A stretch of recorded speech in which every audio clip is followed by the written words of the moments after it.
The three little ones eat 300 pounds of rocks every day, and I have to eat 200 pounds along with them. Don't let their adorable looks fool you. Once they bare their fangs, even steel bullets get crushed effortlessly. Don't be fooled by their fluffy appearance. Their fur is impenetrable. With my current strength, I can't even handle one popois, let alone three at once. Plus, they're extremely sensitive to the scent of their own kind's blood. If you hurt one of them, the other two will charge at you without hesitation. So taking them down one by one is simply impossible. To survive, I can only blend in with them. Whatever they do, I follow. The reason I came to this dangerous place is to make a lot of money. Becoming a returnee is undoubtedly the fastest way to get rich. 7 years ago, a mysterious tower appeared out of nowhere in this world. People get randomly transported into the tower. Later, only a few returned, and no one knows what they experienced inside, because those returnees refuse to reveal any information about the tower. But every single returnee becomes a highly sought-after person in society. They possess magical powers that ordinary people don't have, contributing greatly to society's development. Simply put, once you become a returnee, prestigious companies will pay top dollar to hire you.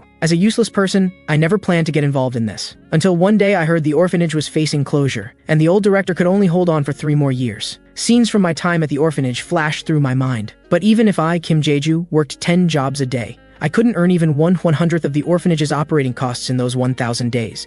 If only I could become a returnee. The moment this thought crossed my mind, my phone started buzzing with notifications. My first reaction was that my phone got hacked, but curiosity got the better of me, so I opened the first file. The person in the video looked exactly like me. He was battling through level after level. I don't remember filming anything like this. The sudden appearance of Popois caught my attention. I remember a returnee once mentioned this creature by mistake. When I saw myself standing at the top of the tower, I confirmed this was a video of my future self clearing the tower. The first video showed 2 years from today, so that should be when I get transported into the tower. To prepare for that day, I trained my body every day. I also memorized all the information from the videos. With this knowledge, clearing the tower would be a piece of cake. When the day finally came, I still wasn't completely certain.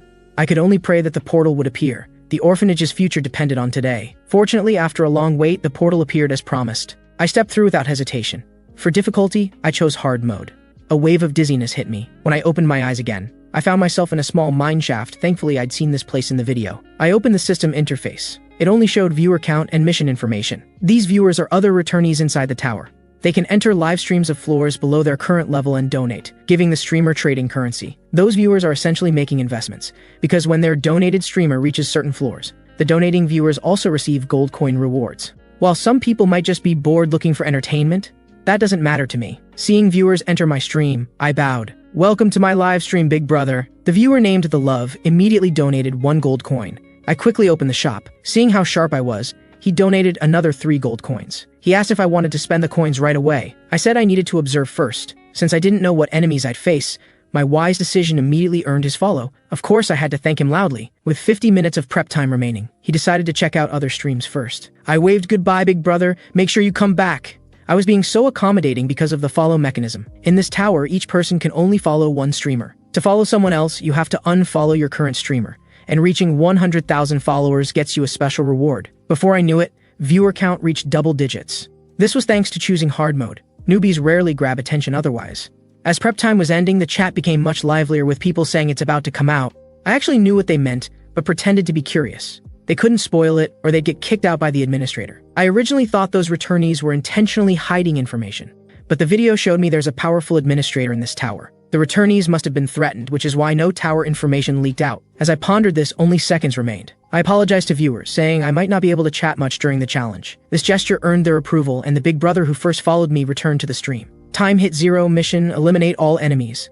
I saw 3 spinning portals beside a boulder. The portals were so small. Maybe kobolds? While I was thinking, 6 adorable eyes appeared. I froze in place, speechless. Not because they were cute, but because beneath their cute appearance hid fangs that could bite through anything. Even the stream viewers didn't think I had a chance. 1 might be manageable, but 3 at once meant certain death. Because they hate anyone who harms their kind, taking them on individually was impossible. I understood the viewers' reaction. Though I knew the truth, I still pretended to ask if they were dangerous. The big brother said he'd check other streams, but I figured he might not come back. I tried to remember Popois' behavior patterns. While they weren't aggressive monsters, this circling while ignoring me was too strange. I cautiously extended my foot to test. I could see they weren't attacking me, but were definitely on guard. I didn't want to fight them unless absolutely necessary, since I'd lose anyway. Best to see what they wanted first. So I followed them, learning to circle the rock like they did. During this time, I noticed the big brother who followed me had returned. Maybe he was curious why I hadn't died yet. But I also figured out the Popwai's intention. They wanted to fill their bellies with that glowing magic stone. Right now, they were just performing their exclusive dining ritual. I seemed to understand their mood now. This was them accepting me. If I wasn't mistaken, they'd invite me to share that magic stone. Sure enough, they stopped shortly after. Then they revealed those terrifying fangs. The seemingly indestructible magic stone crumbled under their bites. My heart sank, but I had to join them to survive. So I also grabbed the rock and started munching. Surprisingly, the rock wasn't hard at all. It melted in my mouth like chocolate. I immediately felt endless energy surging through my body. In under 10 minutes, we ate the magic stone down to crumbs. Then my body began glowing with a faint blue light. The three little ones danced around me happily. The viewers thought they were about to eat me, but the next moment they were all stunned, because the three little ones not only didn't attack me, but playfully climbed onto my shoulders. A window popped up. You have passed the trial, opening passage to the second floor. I didn't expect this would work, so turning enemies into allies also counts as eliminating them. But then I collapsed unconscious. After an unknown time, I woke to see the three little ones staring at me curiously. Their expressions seemed worried about me. Seeing me wake up, they became ecstatic. Stream viewers expressed disbelief. I opened the info panel. Surprisingly, viewer count had reached 127. After the shock, I humbly thanked them. Thank you, everyone. I couldn't have passed without you all. They wanted to know how I thought to imitate the Popwais. If I said I knew them well, no one would believe me. So I could only say fighting them seemed deadly. So when I couldn't win, I had to join them. In the end, I was just lucky. Barely managed to fool them. I pretended not to know about rewards. Said I planned to head to the second floor. Sure enough, they thought I was a clueless newbie. Everyone reminded me about unclaimed rewards in the chat. I looked confused as I opened the window. Clicked once and a gift box dropped out. The viewers seemed surprised by such a large reward box. I immediately opened it. Inside was a stone, a name change card, and a small bag. I first picked up the stone to examine it. The Popwai beside me immediately rushed over. I quickly lifted the stone higher. This looked like a magic stone. Normal magic stones are transparent blue, but this one was white, so the viewers couldn't tell what it was. Trading it could get 5,000 gold coins. Feeding it to the Popwais would be wasteful. I could only gently tell them I'd give them something better later. The name change card and coin bag were pretty ordinary. I greeted the viewers. Big brothers, I'm heading to the second floor now. After speaking, I walked toward the portal, but the Popwais ran in a different direction. The viewers didn't know why either. I had to follow them to the stone wall. Without a word, they bared their big mouths, then started gnawing frantically at the wall. Soon, they'd chewed out a passage. I didn't dare enter immediately, but I heard them calling me from inside. After greeting the viewers, I crawled into the hole. The narrow passage kept scraping my skin. Viewers said it looked painful just watching. Actually, I felt no pain at all, more like being massaged by stones. In the dark environment, my arms suddenly glowed. I pretended to panic. What's happening, big brothers? But people just teased me. I knew this should be Knight's power from eating the magic stone.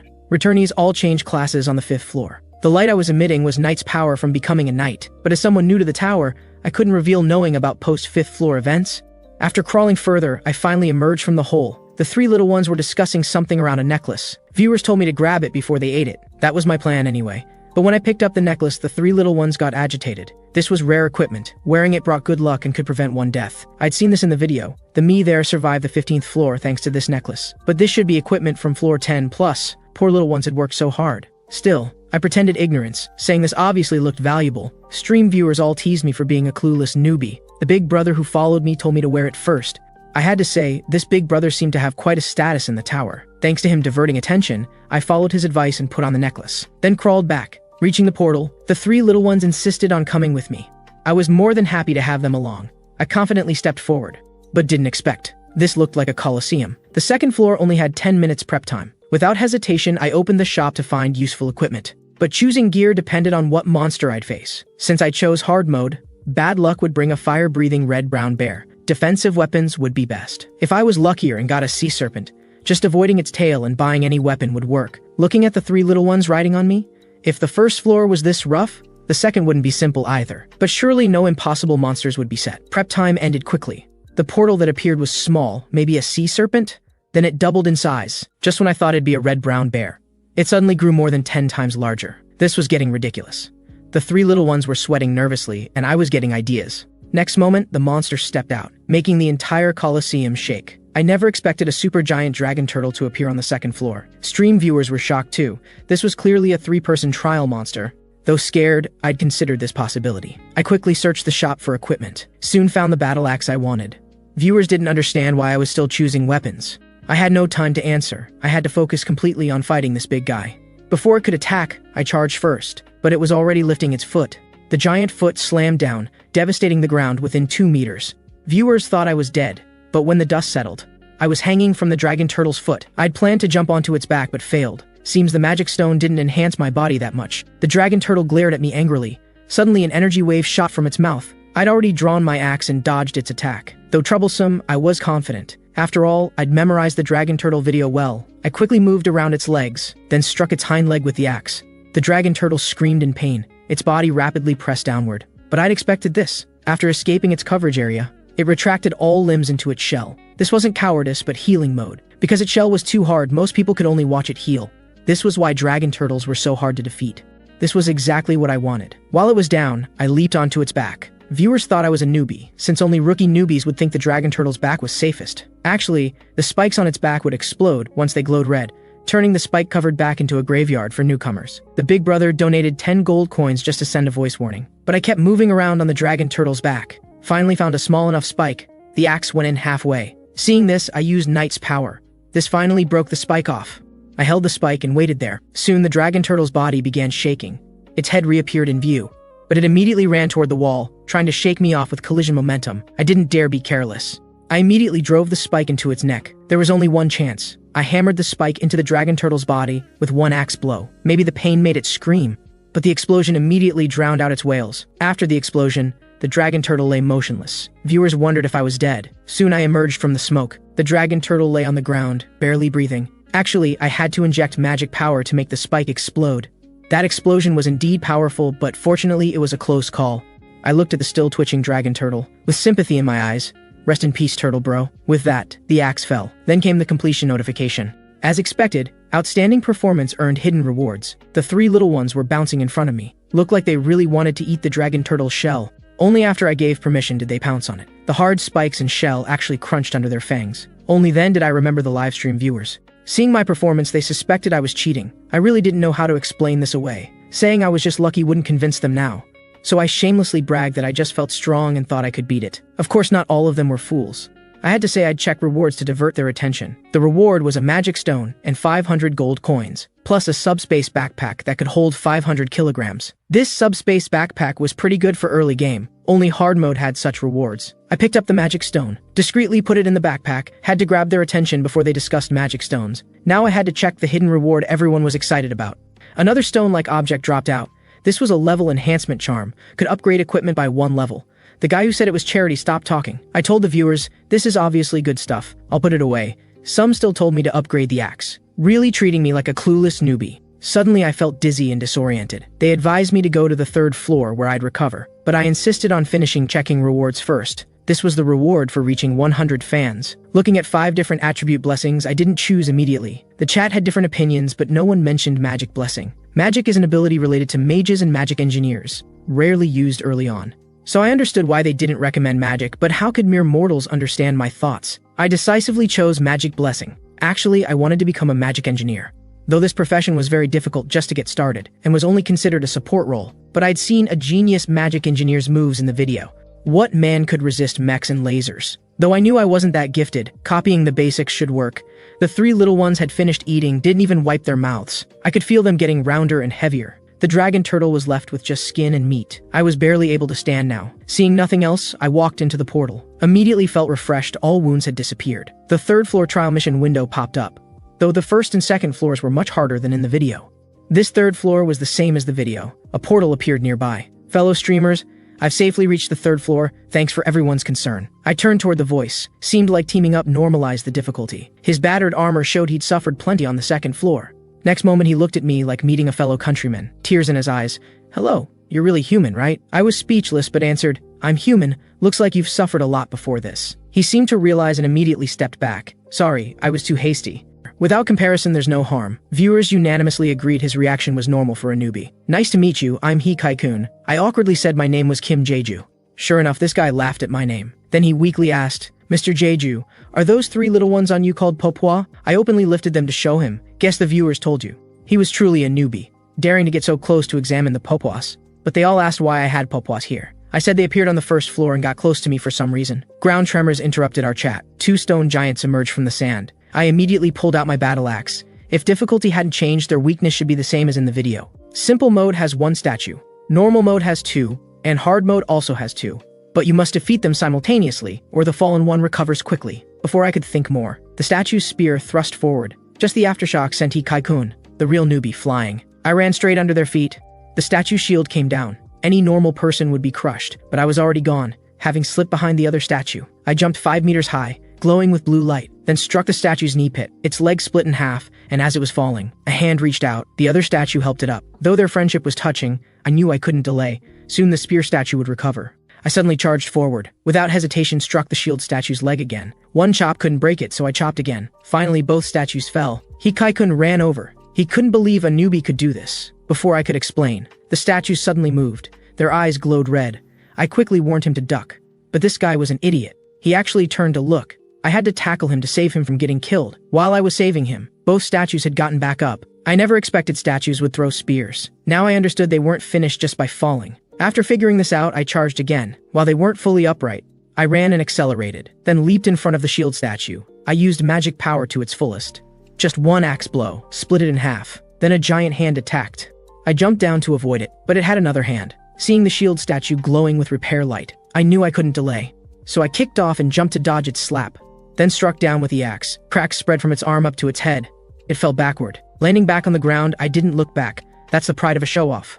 Sure enough, this time it only twitched a few times. The red glow in its eyes soon faded. Then came the completion notification. Seeing my spectacular performance, viewers donated gold coins. I immediately greeted them. Thanks everyone, sorry for the wait. Of course, this was just surface talk. The battle ended too quickly. I looked around, muttering about where the portal was. My confused act fooled most people. They thought I was a combat-skilled newbie. Following their advice, I headed to the church, but Kai-kun stopped me. Can we chat for a bit? But I just wanted to clear the tower quickly. Sorry, maybe next time. I ran off, leaving the poor newbie confused in the wind. In the church, I saw a scroll. The scroll described the fall of the Atiro Empire. It contained the warning, never anger the emperor. Most viewers didn't know what this was for. I smiled knowingly.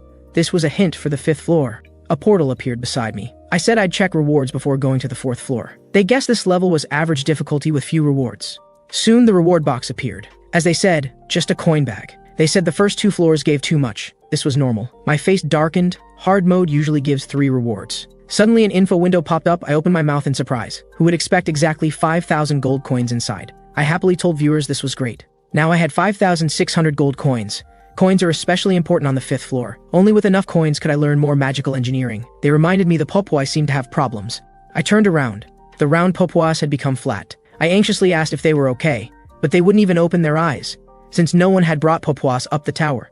The viewers didn't know what was wrong either. Someone said they might be hungry, but on the 2nd floor they ate the entire turtle shell. I reluctantly took out the magic stone, but they still didn't react at all. Just when I was at a loss, the big brother donated 20 gold coins and sent a voice message telling me to go to the 5th floor first. Since they couldn't reveal later floor content, the chat just used that thing to refer to it. But even without them saying, I knew someone on the 5th floor could heal the Popois. Time was critical. I picked up the 3 little ones to leave. Kai-kun finally caught up. Jeju, wait for me! I didn't want to deal with him, but couldn't just run off. I know you find talking to me troublesome, but I still want to thank you in person. If not for you, I'd be dead already. Thank you so much. Hearing this made me feel a bit embarrassed. Though I made no promises, I gave him motivation to survive. After all, whatever happens, you must live to meet again. I then carried the Popois to the 4th floor. Mission, remove the seal within the time limit to open the gate. Failure means being trapped forever. But I knew this was no different from death. While you could buy food with coins, coins would eventually run out, and no viewers would donate to worthless streamers. I placed the Popois on the ground and walked to the wall. This was an intelligence test level. In hard mode, there were 100 crystals here. I opened the shop. It was full of various foods. I knew this was the administrator's trap, designed to make newbies waste time on food so they'd run out of time and be trapped. I decided to voice my thoughts about saving money. All the haters jumped out, telling me to buy fried chicken and such. Some people defended me, saying they had no humanity. After all, the Popois were still sick. I let them argue while I studied the seal. I knew the 4th floor required using hidden text and crystals to find patterns. Connecting the crystals would break the seal. The video version of me had suffered greatly from this, thanks to my future self. I now knew the crystal patterns, though at first my brain felt like exploding. But now I was smart about it. Treat each character as a number and memorize it like a password. The viewers thought I was randomly pressing, but when I lit up dozens of crystals, those fools were stunned. This was all from my hard work memorizing everything. At this rate, I'd finish in half an hour. Some people naively thought I was guessing. I was too lazy to explain. For the 3 little ones, I gave it my all. In just 10 minutes, I was down to the last crystal. I took a deep breath to show how difficult this was. As I pressed the final crystal, the 5th floor portal appeared. Someone donated 200 gold coins seeing my speed. I explained I wasn't a member of Mensa or anything, but I'd never tell them I knew the answers. The big brother named the love was the best. He never interfered with my actions, only supported and encouraged when necessary. I said I had no time to explain, needed to check rewards and leave immediately. This time, like the 4th floor, it was 5,000 gold coins. Many people were jealous, but there were still reasonable people. With 10,000 gold coins, I could finally see hero-level skill books. I calmed myself and put away the coins, then carried the paupoise to the 5th floor, though some newbies from my batch reached the 7th floor. I told myself not to rush, they probably chose easier difficulties. I walked through the 5th floor portal. If I showed extraordinary ability on the 5th floor, those fans would definitely become loyal followers, because the 5th floor had a special mechanism. Viewers couldn't leave the stream, and real-world time wasn't affected. I would become a character in the Atiro Empire. Another returnee would enter with me, and we had to complete the predetermined ending. I originally didn't want to choose this useless prince as my story character, but users in hard mode generally become important figures in the Atro Empire. Magic ability corresponds to the chief magician. Physical ability corresponds to one of the knight commanders. There are also non-combat professions like merchants. I saw the comments were all different, but no one suggested I choose the magic engineer ability. But they didn't know this was exactly what I wanted most. And magic engineering corresponds to the Empire's platinum mechanical engineer, which was practically tailor-made for me. I wanted to choose. Before I finished speaking, a selection window popped up. Are you sure you want to choose abilities related to magical beasts? I frantically shouted no.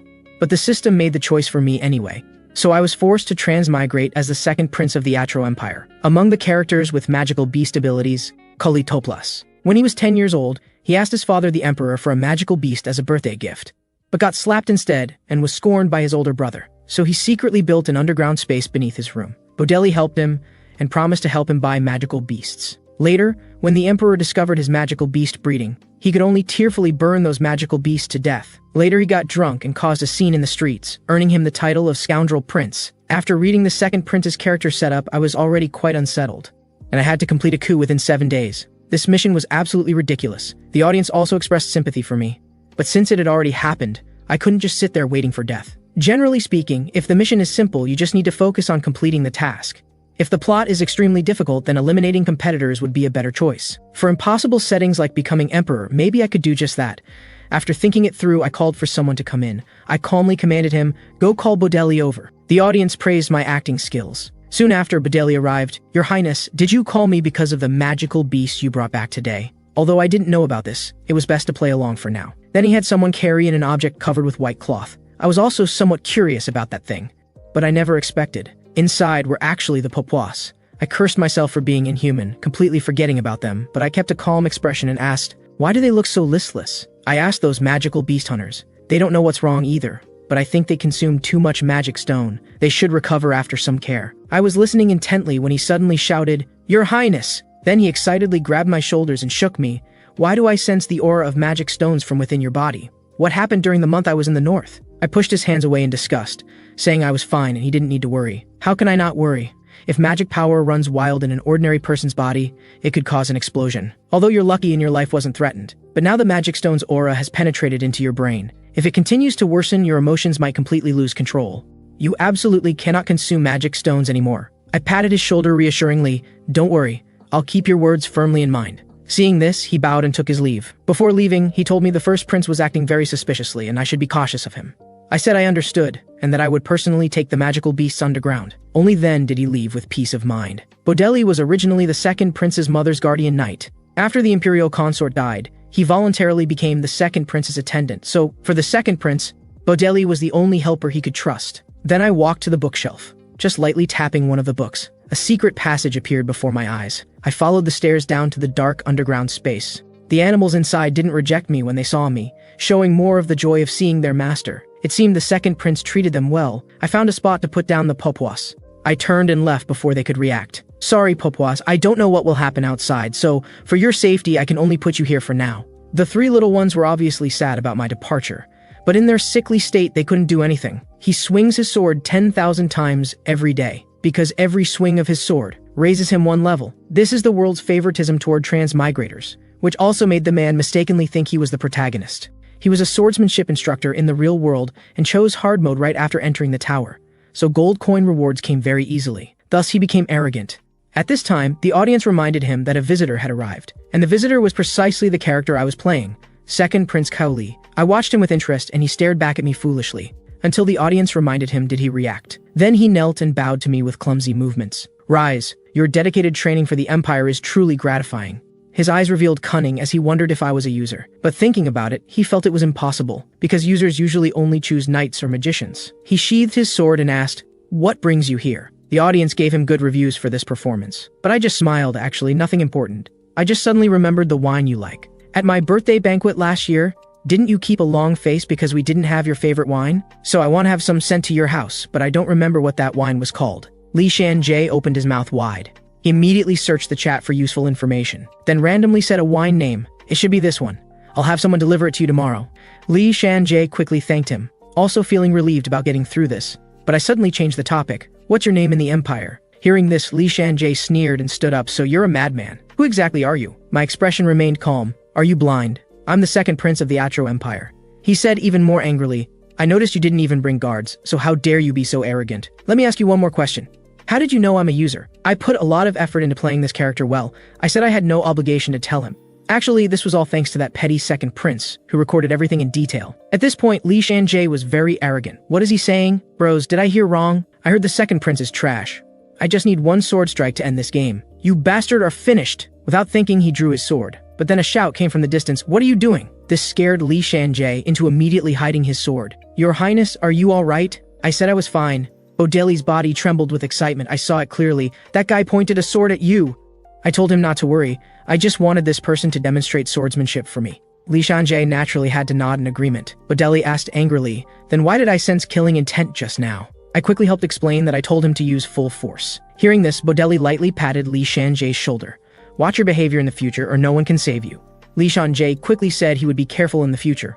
Only after getting Bodeli's consent did he slink away. Strange, he wasn't like this before. The mighty Lionheart Regiment commander would actually panic like this. But I suddenly asked him, from what you say, you must miss the old days. Bodeli smiled with relief. You jest, your highness. After I swore loyalty to her imperial highness, I've forgotten about the past. Hearing this, I smiled with relief. Then I told him to go back first. I wanted to walk around outside and relax. The audience all wondered why I didn't take the chance to eliminate him. That would have cleared the 5th floor. But I didn't want to clear it so quickly. After all, I hadn't even started touching magical engineering yet. When the time comes, if I can't complete the predetermined ending, we'll talk then. Meanwhile, Li Shanjie was panicking. He asked the audience for help. That person transmigrated as a prince. If he orders my elimination, I'm finished. His audience thought I was crazy for missing such a good opportunity. But some people also gave him reasonable suggestions. So he started investigating information about the second prince and Bodeli. Sure enough, he found what he wanted. News about 3 Papuas. The audience also connected it to me, because I was really too conspicuous on the 1st floor. Then someone else gave him an idea. Li Shanjie listened to them and came to the prayer room outside the city. At this time, Li Shanjie looked determined to eliminate me. It turns out the 5th floor had a hidden clearance strategy. As long as you reach the prayer room and say the name of a user participating in the trial with you, you can clear the 5th floor. Li Shanjie knew he could be executed at any time, so he had no choice but to use this move. A window popped up. Please state the name of the user participating in the trial with you. Li Shanjie said without hesitation, Kim Jeju. Are you certain this information is correct? Once confirmed, you cannot choose again. As Li Shanjie pressed confirm, the stone statue beside him immediately came to life. Your information is incorrect. The evil gods mock your wisdom and curse you. All skills you have acquired disappear. This made Li Shanjie shout at the sky in anger. Actually, he had come looking for me earlier. When he shouted my name, I was startled. Seeing my reaction, he smiled sinisterly. Then he ran away without looking back. The audience told me to catch him, but I didn't move, showing an intriguing expression. Some people were still confused, while others knew what I was going to do. I unhurriedly walked to my room. Then I took out my storage backpack and rummaged through it. Soon after, a nickname change voucher was in my hand. Without a word, I tore it in half. Then a virtual panel appeared before my eyes. Seeing the nickname change, the audience got excited, but I entered Kim Jeju 2% without hesitation. Does this mean Kim Jeju 1 is sealed on the 5th floor? The audience really knew how to joke. At this moment, I showed a sly smile. I know the knight's predetermined ending is to learn the essence of swordsmanship. And the price of failing the wisdom trial is having all learned skills formatted. That's definitely enough to make him suffer. If his live stream doesn't have audiences tipping him large amounts of gold coins, completing the predetermined ending would be impossible. Someone asked why I knew about this hidden method. I didn't explain because someone would explain for me, but they kept obsessing over my name. This really made me impatient. What's wrong with Kim Jeju 2? I don't have time to think about nicknames. I was indeed somewhat worried that guy would complete the mission early. I was just acting calm on the surface. At this time, noise came from outside. Seeing this, I opened the door to check. It was that idiot Li Shanjie, and the guards looked troubled too. Your Highness, could you spare some time to talk with me? I decisively let him in. But the audience's attention was on the guards. Clearly, they were the first prince's people. After entering, Li Shanjie angrily walked toward me. You bastard. Who exactly are you? I smiled playfully. Didn't I answer that before? Seeing this, he grabbed a nearby chair and threw it at me. I easily dodged it. Now he stopped hiding his skills, directly drawing his sword and threatening to cut me down. At this point, he could only fight to the death. But in my view, his movements were so slow. Was it because his skills were formatted? Then I easily grabbed both his hands. With just a little force, the sword in his hand fell. I said coldly in his ear, when I spared you before, it was just because the situation required it. It's not that I was actually afraid. Do you understand? Li Shanjie nearly wet himself. Having achieved the expected effect, I threw him to the ground. If you understand, then get lost. Having witnessed my strength, he didn't dare linger here. I originally didn't want to push him to such a state, but he had to court disaster. The audience asked what I would do now. I also frankly told them not to worry. I could eliminate him anytime. Now my choices were to ascend to the throne or learn magic engineering knowledge. Eliminating him on the last day, though that way many rewards couldn't be obtained. In the video, I chose to be a knight, so I was playing the role of knight commander. But at that time, I personally witnessed one thing. On the 6th day of the trial against the second prince began. I personally witnessed the timid second prince admit to the crime of assassinating the emperor. Anyone with eyes could see there was something fishy about this. After all, the cautious emperor had beastman knights planted everywhere. How could such a cowardly second prince successfully assassinate the emperor? But this trial was unfair from the start. The Emmy in the video was incredibly angry, even threatening to destroy this tower. Now I was playing the role of the second prince. Within 7 days, I had to eliminate Big Brother and ascend to the emperor's position. I quickly came up with a strategy. That very night, I went to the emperor's sleeping chambers. To avoid being disturbed, I turned off the live stream chat in advance. I could only apologize to my bros, although I was blocked by beastman soldiers. I still successfully met with the emperor. Seeing me, the emperor also expressed doubt. How strange, you actually came to find me. I respectfully bowed. How can it be strange for a son to visit his father? This emperor was actually quite reasonable. After he dismissed the beastmen, I told him that the ring he used to control the beastmen was fake. The real ring had long been secretly swapped by the first prince. He also asked why I, who had always kept quiet, was now revealing this. Did I want something? I openly admitted I wanted to become emperor, and said to him, please go die. Through this operation, I received a wave of gold coin tips from my bros. They were very excited to see what I would do next. But the next day I went to the workshop. Unfortunately, I ran into the first prince. He immediately mocked me, and it seemed he already knew about my meeting with the emperor yesterday. He probably came to find me curious about what I said to the emperor, but I made him angry with just 2 sentences. As he stepped forward to slap me, a voice said, stop. It was the imperial mechanical engineer Pulan. It seemed he also disliked this first prince and came to speak for me. Facing someone like the first prince, he wasn't afraid at all. After all, even the current emperor had to respect him. The first prince could only leave harsh words and depart in anger. After that, I successfully entered the workshop. As soon as I entered, I smelled that nauseating machine oil. Then a window popped up. Magic engineering ability value increase rate will be enhanced here. I immediately opened the skill shop. The skills inside were quite expensive. The audience all said seeing these skills gave them headaches, but I ignored their complaints. I quickly learned all the magic engineering skills in the shop. Someone angrily called me an idiot. I immediately banned him. This could serve as a warning to others. Then I used all the skill books I bought. Immediately a wave of dizziness hit me, like a carsick person who had been on a bus for a day and night. It took me a long while to recover. Seeing my determination, the audience stopped trying to dissuade me. With everything ready, I knocked on Pulan's door. I respectfully told him I wanted to borrow his workshop. So he took me to the underground laboratory. Then he handed me a problem. Solve this problem first. Fortunately, my high school physics wasn't bad, combined with the skill knowledge I just learned. I felt good about completing the problem, although I only got half the points. Pulan was very satisfied with my answer and readily agreed to let me use the workshop freely. He assured me he would absolutely not let the first prince step foot in here. Then I apologized to the audience. The live stream would be somewhat boring for the next few days. For the next few days, except for occasionally checking on the Papuas, I spent the rest of my time in the workshop. Soon there was only 1 day and 16 hours left. At this time, Bodeli frantically found me, Your Highness, terrible news. His Majesty the Emperor has passed away. I thought what should come had finally come. Before I could finish listening to Bodeli's account, the executioner brought soldiers in. Arrest the suspect who harmed the Emperor. I didn't resist and let them take me away. Soon my trial began. This was exactly like what I saw in the video. The only difference was that I was now extremely calm. The second prince should have immediately admitted his guilt, but I spoke up in court. I did not murder His Majesty the Emperor. Although I have no evidence, I have a witness. Then footsteps in the corridor echoed throughout the entire venue. The Emperor, who should have been dead, now stood alive before everyone. He looked at the tribunal nearby. It seems you've gained quite a few benefits from the first prince this year. Duke Magnus, since when do I need to look up to you? Magnus immediately jumped up from his seat. He and those around him scrambled down from the stands. Then they knelt one by one at the emperor's feet. The emperor didn't forget to smile at me. Then let the official trial begin now. But the first prince was still defiant, and the soldiers who brought him were polite. They didn't even put handcuffs on him. He even told the emperor this was all my conspiracy. The emperor's face immediately darkened. Since you consider me emperor, why aren't you bowing? Only then did the first prince reluctantly assume the position. Then he glared at me angrily. I didn't want to deal with him right now. At this time, someone tipped me 500 gold coins. It was the guy who cursed me in the chat earlier. He wanted me to unban him. I decisively closed his private chat window. The emperor was about to say, begin the trial. I quickly interrupted him. Just now, I was still the defendant. If you ask me whether I feel wronged, I would definitely answer very wronged. Others were all talking, thinking I would definitely be punished for interrupting the emperor. But the emperor just smiled and gestured for me to continue. I said I wanted to personally expose the criminal's crimes to prove my innocence. The emperor agreed without thinking. So I began questioning the defendant Selin Toplas. Defendant, is your name Selin Toplas? The first prince was grinding his teeth in anger, but finally could only hold back and answer yes. Selin Toplas, did you attempt to harm the emperor? He stood there speechless. I ask again, did you attempt to harm the emperor? But he suddenly laughed. Your clumsy imitation of His Majesty the Emperor is just too funny. Koli, you couldn't be trying to compete with me for the throne, could you? I don't know why you're having a fit, but if you kneel and apologize to me now, I might still forgive you. I directly slapped away his dirty hand. If it were that truly stupid second prince, he might still consider you his big brother. He even told the first prince about secretly keeping magical beasts.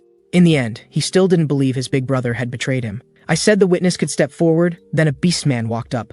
The first prince spoke first. Knight standing in the witness stand, I ask you. As he spoke, he took out the ring that could control beastmen from his pocket, wrapped in white cloth. Since you can see clearly, then tell me who exactly did you see in the reception room? At this moment, he was already showing a triumphant smile. The beastman knight directly said his name. The first prince looked completely incredulous. The emperor also said mockingly, "What's wrong? From your expression, it seems something is out of your control." The first prince finally realized the emperor's ring was the real one. His last trump card was also gone. I picked up the ring that fell to the ground and brought it to him. Since you voluntarily surrendered the evidence, it saves us trouble. Your Majesty the Emperor, do you have anything to say? The emperor displayed the ring. Nothing special, just identical to the ring I used to control Beastman's soldiers. I raised my hand to ask again, may I make the final judgment? The first prince started shouting loudly, I don't accept this trial that doesn't follow proper procedures. I don't accept this guy who has no qualification to judge. I don't accept those people who took my money but pretend to be noble. It seemed he had really gone mad, even revealing the bribery. Then let me ask the audience present, is anyone willing to speak for Selin Toplas? The entire venue was silent. In that case, I will make the judgment. I declare Selin Toplas guilty and order his immediate arrest. Finally, with the emperor's permission, I had a friendly private conversation with the criminal. I saw my raised arm glowing blue. With one punch, his face was directly caved in.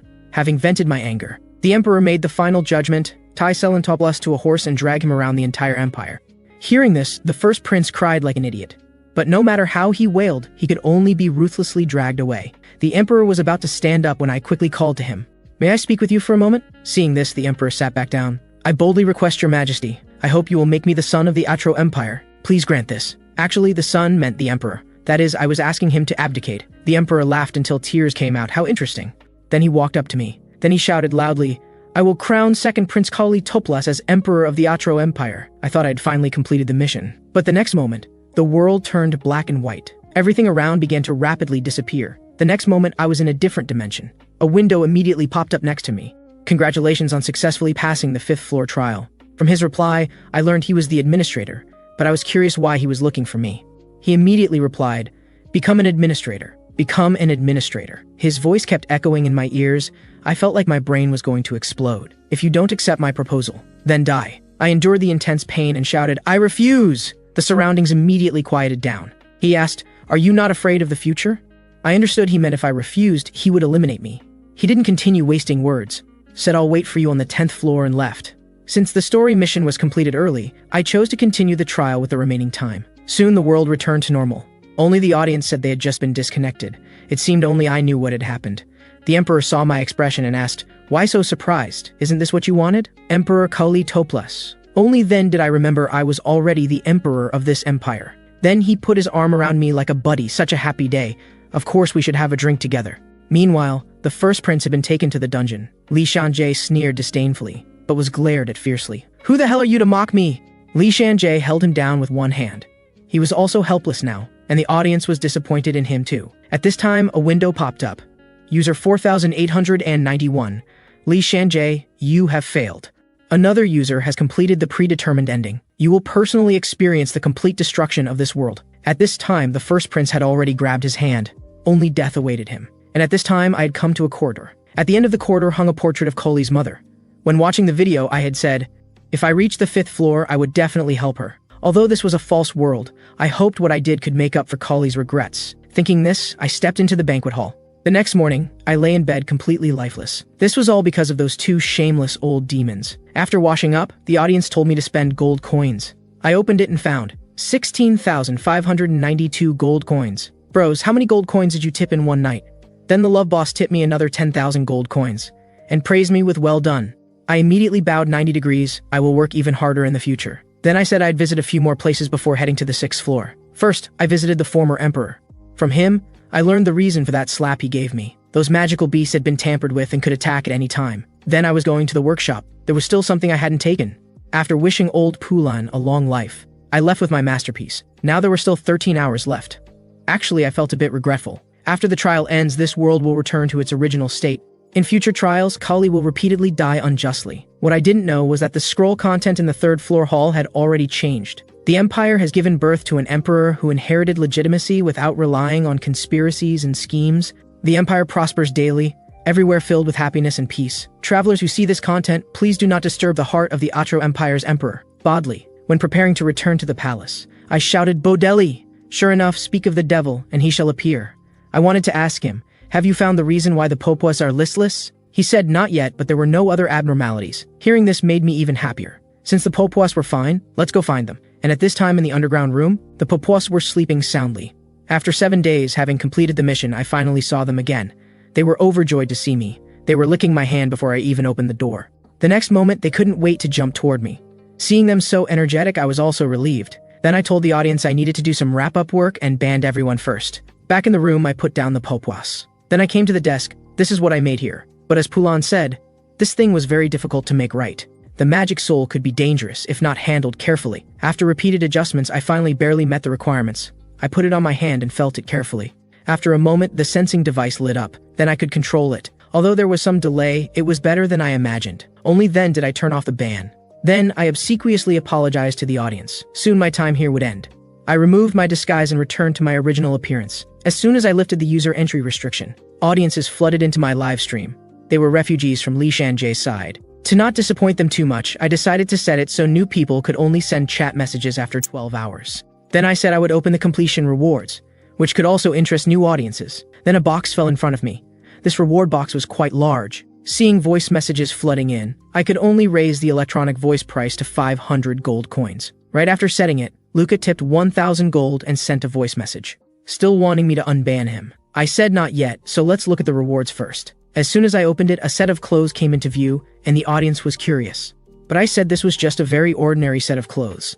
I just smiled. Is the administrator provoking me? Putting the clothes aside, the Popoi started getting grabby. Seeing his disappointed expression, I was somewhat helpless. Let's look at the next reward. My eyes lit up. It was actually hero-level equipment. Roton's leather boots, with abilities to adjust hardness and invisibility, among various other capabilities. I put the boots on without hesitation. Although it was hero level, the audience didn't think highly of it, because this equipment was extremely difficult to use. One mistake could put you in danger. I actually saw others using it in the video too. Then I opened my eyes that glowed with blue light. The boots quickly transformed into sneakers. I checked the texture briefly, then told the audience it works pretty well, though this might be because I ate the magic stone. Then came the final reward. Still 5,000 gold coins. Now I have over 30,000 gold coins total, though I really want to learn other skills. But I still need to stay on the 10th floor. I must buy that item. Then I pondered about the 6th floor's information. I remember the 6th floor requires completing trials with others. If the Popois are discovered, it would definitely cause trouble. I can only put them in my spatial backpack first. After preparing, I'll head to the 6th floor. The 6th floor is a 4-person team mission.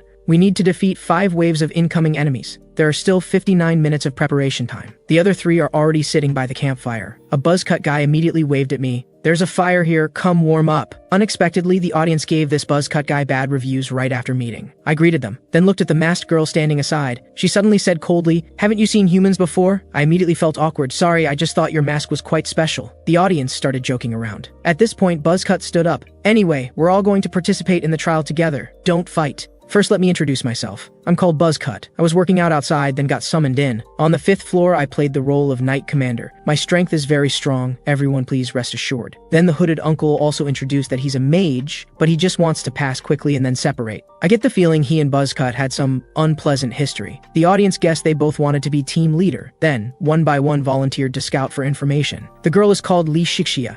She said she can't explain her profession specifically, just learned some martial arts. I also gave a simple self-introduction. When they heard I was a magic engineer, none of them stayed calm, especially Buzzcut, who kept chattering nonstop. Li Shixia also got impatient. As long as we few can clear it, uncle, you really worry too much. Though she also found magic engineers boring. Finally, the uncle interrupted Buzzcut's nonsense. Let me first show you the situation around us. We're surrounded by thick fog. It looks like fog, but it's actually solid like walls. So this floor's range extends only to the fog. The upcoming arrangement is obvious. Frontal combat will be handled by Buzzcut and Li Shixia. Buzzcut is the tank. Li Shixia is damage output. The uncle mage provides ranged damage. As for me, this useless person, I can only watch and help when there's something to do. But Buzzcut was still tirelessly complaining. I didn't want to deal with so much. The urgent matter is to first resolve uncertain factors. Soon after, the first wave of enemies appeared. The audience found it strange from the start. Clearly said to be ghosts, but they had physical forms. The two said, let's observe the situation first. But Buzzcut showed a confident yet foolish smile. Did you forget? I'm the 6th Th Knight Regiment commander. After saying this, he charged alone toward the unidentified enemies. Only heard a clang sound. Only then did Buzzcut sense something wrong. How could ghosts be so hard? The next moment his weapon was knocked away. Then he was firmly controlled by the monster. He roared helplessly. The monster slowly brought him to its mouth. The seemingly fragile girl, with one strike, knocked off the monster's head completely. However, she acted like she'd done something trivial, just annoyed that her clothes got dirty. Only I knew she would later achieve the title of Fist Saint. Originally, she was just an ordinary student, relying on luck and tips to barely pass the first 4 floors. But on the 5th floor, she crossed over as a street vagrant and met a master. Under the master's guidance, Li Shixia changed from her previous softness into a female fighter who could slay demons barehanded. The title of Fist Saint gradually spread throughout the tower. She angrily shouted at Buzzcut, "Uncle, do you want to die? I told you not to go up. If you're this weak, don't cause trouble for others. I hate people like you who have no ability but love to boast." When passing by me, she glanced at me. This guy said he's a magic engineer, right? Same as that person just now, both weak and incompetent. But why does he look somewhat familiar? I didn't know her thoughts at this time, but it's just as well I don't need to act now. At this time, the scout who went to explore other live streams came back. According to him, the audience in Li Shixia's live stream are all daddy fans. They frantically tip gold coins saying, "Good daughter, do whatever you want." Hearing them praise me made me a bit embarrassed. The Mage Uncle's live stream presented a melancholy atmosphere, with boring but serious people. As for Buzzcut, the audience still joked around even seeing his broken finger. I walked to Buzzcut and asked, "Is your injury okay? Let me look at your wound." Without waiting for his agreement, I used my modified mechanical arm to cast healing magic on him. Soon after he was lying on the ground crying miserably, I said, "Though it hurts now, you won't get any diseases from bleeding later." The uncle came up asking if this glove was made using magic engineering. Is this difficult? I explained though it's difficult, it's not impossible to use. Seeing us chatting happily, Li Shixia showed some disdain. It's just magic engineering, it's not that powerful. Then the uncle arranged the upcoming defense, with Li Shixia as main attacker, him providing magic support, and me same as before. As for Buzzcut, just hope he doesn't get in our way. Soon the second wave of enemies attacked, 2 blue cockroaches. Li Shixia rushed forward without saying a word. She gave each of the 2 blue cockroaches 1 hit, and took them out. The audience all started getting curious about her identity. I sighed inwardly. Truly worthy of the Fist Saint. Though I knew she and I entered the tower in the same batch, I didn't expect we'd meet like this. Then we deduced the next wave would have 4 blue cockroaches. The uncle said he'd provide magic support. We 3 prepared seriously. But the third wave only had 2 blue cockroaches appear. Li Shixia said, "Let's take them out first." I felt something wasn't right. While I was discussing with the uncle, there was movement nearby. I dodged the sudden sneak attack. Looks like the third wave enemies appeared in 2 batches. Young man stepped back. I heard the voice and turned around. The uncle had already condensed a fireball. He threw the fireball at 1 blue cockroach. But it only made the blue cockroach show question marks. The uncle was also dumbfounded. The audience had already expected this result. I walked in front of him saying, "Let me handle it." While speaking, I'd already activated the modified arm. Others don't understand blue cockroaches, but I know them very well. They're fast in straight lines, and iron weapons can't break their shells. Once you overcome this, there's nothing to fear. Thinking this, I charged at the blue cockroach without hesitation. My fist collided with its pincers. Its whole body was trembling. While I just increased the force slightly, and could penetrate it with 1 punch, the other one tried to escape when it saw this. I definitely wouldn't let it go. I thought Li Shixia should be able to handle the other 2. Looking over, I saw the blue cockroach pouncing toward the defenseless him. It turned out moments before, Li Shixia had defeated 1 blue cockroach with a few punches, then heard the uncle's exclamation. When he turned to look at that battlefield, the remaining blue cockroach quietly approached. In a flash, it was right in front of him. Careless, no time to counterattack, so he decisively defended first. Only heard a puff sound. A drop of blood splashed on his face. The blue cockroach remained motionless, then started swaying. Only then did I reveal myself and say embarrassedly, "Sorry, I accidentally let blood splash out. Are you okay?" Not only was she not grateful, but glared at me with wide eyes. I could only pretend not to see. If I made eye contact, I wouldn't know what to say. Then I shifted the topic to the uncle. "Uncle, do you have more powerful magic?" She said the most powerful thing learned on the 5th floor was that fireball spell just now. "But young man, aren't you a magic engineer? How is your reaction speed faster than some knights?" I could only say I don't know how it became like this. Just as the audience said, I can't tell them I ate magic stones with a pupwas. Buzzcut also came out to show his presence. Anyway, seeing everyone so strong puts me at ease. We could only give him disdainful looks. Soon the 4th wave of enemies arrived. We all guessed this time would be double the 3rd wave's enemies, that is 8 blue cockroaches. But unexpectedly, it was 8 on each side. Not only did ordinary ghosts become physical blue cockroaches, the monster numbers grew exponentially, clearly not wanting us to pass. But with mine and Li Shixia's efforts, we finally eliminated all 16 blue cockroaches. Though it was the final wave of enemies, everyone's expressions looked grim, because they all guessed this time there would be a full 256 monsters. The uncle said he protested to the administrator, but the administrator wasn't there.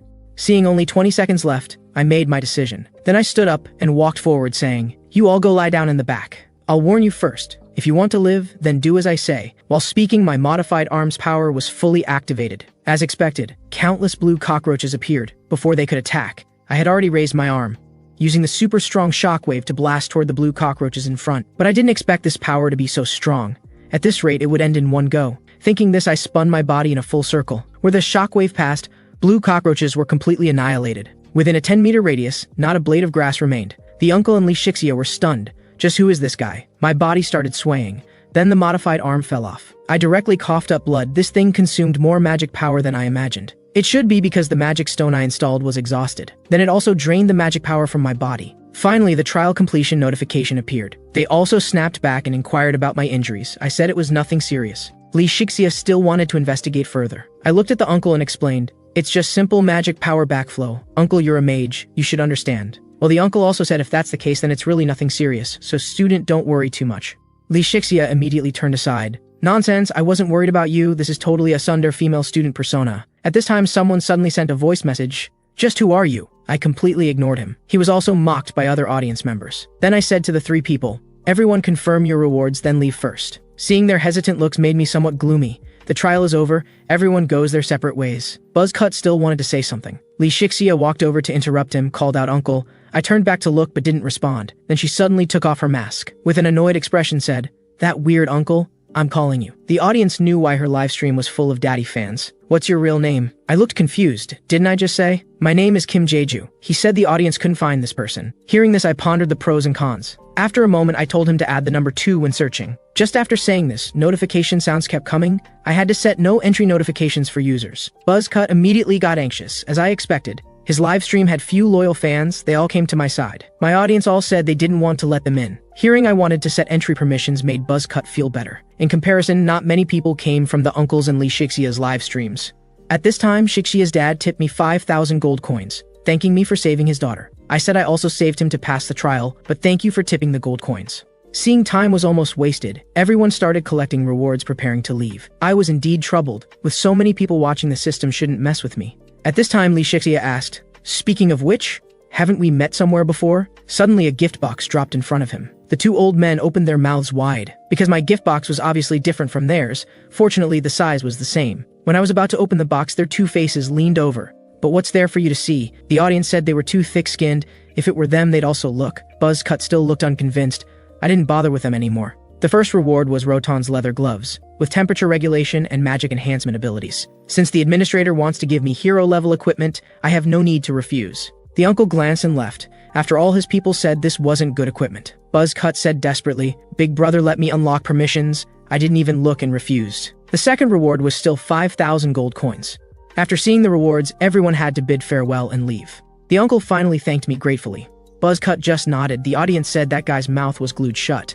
I said we just met by chance. Next time we meet, we might become enemies. Looking at the still smoking modified arm, I said I need to wait for it to cool down before leaving. At this time, my backpack was moving. Seeing this, I opened the zipper. 6 eyes were glowing golden inside. Suddenly, they all rushed out. I immediately felt something was wrong. They must have smelled the magic residue on the gloves. I quickly grabbed them. They struggled desperately. I said that can't be eaten. Hearing this, they looked at me pitifully. I said, acting cute won't work either. Suddenly, Li Shixia's voice came from behind. Uncle, what are you holding? I immediately became flustered, but didn't know how to make excuses.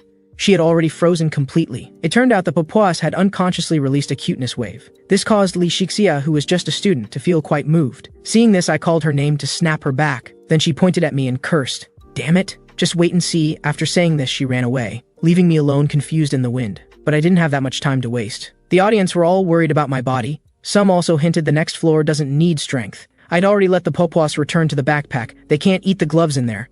After greeting everyone, I was ready to set off. One audience member directly revealed the 7th floor's content and was immediately kicked from the live stream. What I didn't expect was encountering the difficult wife killer demon from the video on the 7th floor. When I first saw him, I was still a bit panicked, though I only saw him through video. His cold-blooded and ruthless image was deeply imprinted in my mind. I quickly recovered my composure. He smiled and asked me, "What's your name?" "My name is Kim Jeju. What about you?" Hearing this, he very gentlemanly bowed to me. "My name is Han Jishuo." Seeing this, I walked forward and asked, "What did you do before entering the tower?" He didn't answer my question, so quick to probe for my intelligence. "You haven't even confirmed the trial content." I didn't say much more. Even having watched the video, I wasn't confident I could beat him. I pretended not to know and opened the introduction, as I thought it was a lie detection game. Simply put, the person first designated by the stone statue starts asking questions. If the stone statue's 3 eyes light up, the same color simultaneously, it will be awakened, remaining silent or answering incorrectly. Misjudging the opponent's answer will receive punishment. The audience all felt sorry for me, because the opponent clearly looked like a person without emotions. I was also thinking about how to induce him to lie. The waiting time quickly passed. The stone statue started shaking, first pointing at Han Jishuo. He showed an intriguing expression. "Kim Jeju, did you know me before entering the tower?" The audience thought he was asking questions without thinking, but I knew my first reaction revealed a flaw, though he probably wasn't certain either. So I said I didn't know him. He decisively confirmed I was lying. The unknowing audience definitely thought he guessed wrong, but the result was beyond their expectations. The stone statue lit up with blue light confirming correctness. Now it was my turn to ask, if you were told to take someone's life and it wasn't a trial, you had no necessity to do so, would you still do it? Of course, I'd take however many lives. The result confirmed he was telling the truth. "Kim Jeju, did you already know the 7th floor's trial content?" "Nonsense, how could I possibly know?" He again judged I was lying. Result confirmed successful. At this point, I was already sweating coldly. Seems I shouldn't have questioned him right after entering. But I quickly calmed down. "You said you'd take however many lives. Then what if it included your wife? Would you harm her?" His poker face also showed some panic. Of course I wouldn't harm my beloved wife.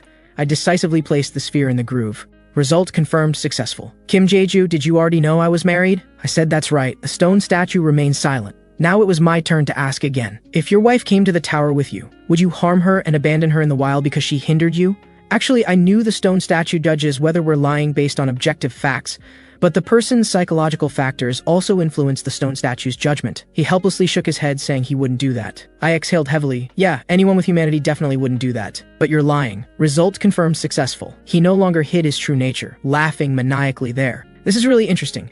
Kim Jeju, actually, this is your 2nd time entering the tower, right?" Hearing this, my heart trembled. After hesitating, I answered no. He showed a triumphant smile. "I advise you better not lie anymore." The next moment, he decisively put down the stone. Result confirmed. The stone statue shook violently, then leaned down in front of Han Jishuo. "The god of music will impose punishment on user Han Jishuo." He looked completely incredulous, while my gaze was extremely determined. Because I was certain I wasn't the Kim Jeju from the video, he still wanted to escape, but was controlled by tentacles extending from the stone statue on his limbs. The stone statue had already raised the ice blade in its hand. Before dying, he still asked me, "Just who are you?" I hesitated before answering, "Just consider me someone who knew you before." After saying this, the stone statue's weapon had already fallen. Listening to the screams beside me, I couldn't bear to watch directly. The entrance to the 8th floor appeared accordingly. I said, "Let me confirm the rewards first." This time it was Rotan's hero-level bracers, with magic-breaking ability. This is indeed a good ability. I don't know why the administrator always gives me Rotan series equipment. Now I've obtained the 3rd piece. I put on the bracers. With a thought, I made them change color. The second reward was still 5,000 gold coins. Then I'll head to the next floor. After greeting the audience, I walked into the portal. What met my eyes was a lush green forest. This floor is to eliminate all appearing enemies. The audience were all hinting at something in the comments. I didn't pay much attention, found a tree and closed my eyes. Time quickly arrived. Opening my eyes, I saw Papuas appearing before me one by one. Just their expressions didn't look too friendly, but I remained unhurried. Suddenly one pounced at me. The other Papuas also pounced at me, then rubbed against me. I could only silently endure this. I don't know if it's because I learned basic beast studies or because I developed feelings for them. Now I can sense their emotions. However, just as I was looking at these little cuties, my storage backpack opened by itself. Then my back suffered heavy hammering from 3 small ones. They puffed out their little faces, as if expressing their dissatisfaction. One even climbed on top of my head, like declaring sovereignty. Only then did I realize they were jealous. Just then, the portal to the 9th floor appeared. Seeing this, I put the local popwa back on the ground. The 3 little ones immediately became smug. They were indeed jealous. I also realized this place was like the 1st floor. As long as the popwas had no hostility toward me, it was equivalent to eliminating all enemies. Now I finally had hands free to confirm rewards. A scroll dropped out of thin air. I immediately opened it to view with the 3 little ones. Life that inherited the will of the world tree Bolinabo Ertan. Life that was extremely sad due to the world tree's demise. Life that wants to cultivate new world tree sprouts. As long as your will is firm, the world tree will definitely regain vitality. Some said they couldn't understand, others understood clearly. I gazed at that somewhat different world tree in the distance, knowing this was about the 25th floor's trial content. After the world tree that suppressed demonic energy broke, Atro fell into great chaos. That twisted Atro world is where the 25th floor trial takes place. Then I walked to an open area, found a clean place and laid down directly. Sorry guys, I need to sleep for a while. Not long after speaking, my snoring sounded. The popwas all played around me. I don't know how much time passed. Though I still wanted to sleep more, my body felt particularly heavy. Don't know how many popwas were pressing on me. When I got up, they all jumped away. I felt like I slept for about an hour. I said, I need to set off now. The love boss was quite concerned about me. Taking the 3 little ones to the portal? Looking back, I saw the local popwas all showing reluctant expressions. Though very reluctant, I knew they wouldn't abandon the world tree to leave with me. I could only smile and bid them farewell as I walked into the portal. The 9th floor is an intelligence trial, similar to the 4th floor.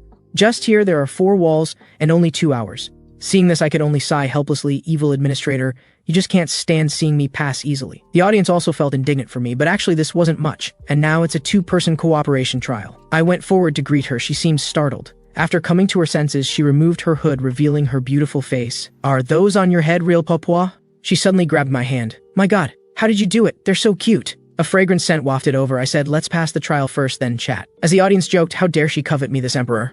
Only then did she let go. Sorry, I was too excited. My name is Chen Xian, what about you? I also told her my name. Hearing her name, the audience chat became lively. I also knew she entered the tower in the same batch as me. Compared to her real name, her future nickname, Witch, was more widely known. Many people were deceived by her kind appearance and fell victim to her. Her liking for popwas was just an act. Miss Chen, can you turn 100 crystals the same color by yourself? She showed great effort, saying many brothers are helping her so she can try, though 4 walls wouldn't be difficult for me. But I didn't want to attract Chen Xian's attention, so I slowed down. Even the audience could see this.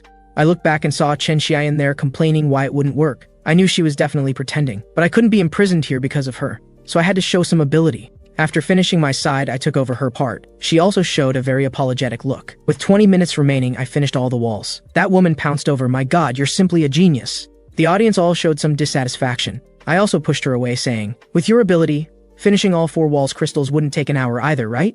After being exposed, she stopped pretending. Her eerie smile made people's hair stand on end. Mr. Kim Jae-ju, just who are you? Could you really be entering the tower for the 2nd time?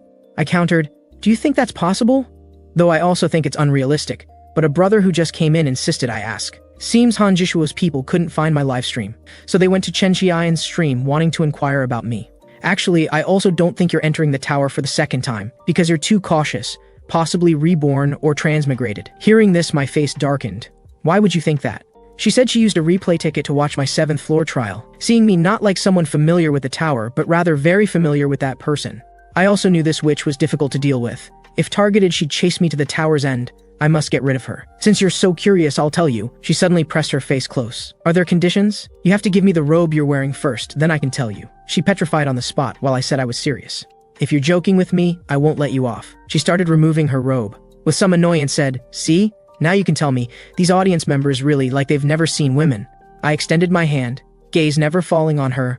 What are you thinking? I want your robe. So she got even more annoyed. You really made me speechless. This is different from ordinary magic enhancement equipment. This is expensive robes. I put it on without any courtesy. She hugged her arms, asking, now you should answer my question. First of all, I'm not entering the tower for the 2nd time, nor did I transmigrate or reborn. I just understand this tower's mechanisms better than others. You mean you even know users' identity information? I just shrugged. This question you can only think about yourself. You can see she was holding back great anger. You still haven't told me the method. I said the robe exchange question was already answered. I don't need to say the rest. She was completely speechless, then laughed maniacally again. The 3 little ones were all scared. She finally recovered, though I can't accept your answer.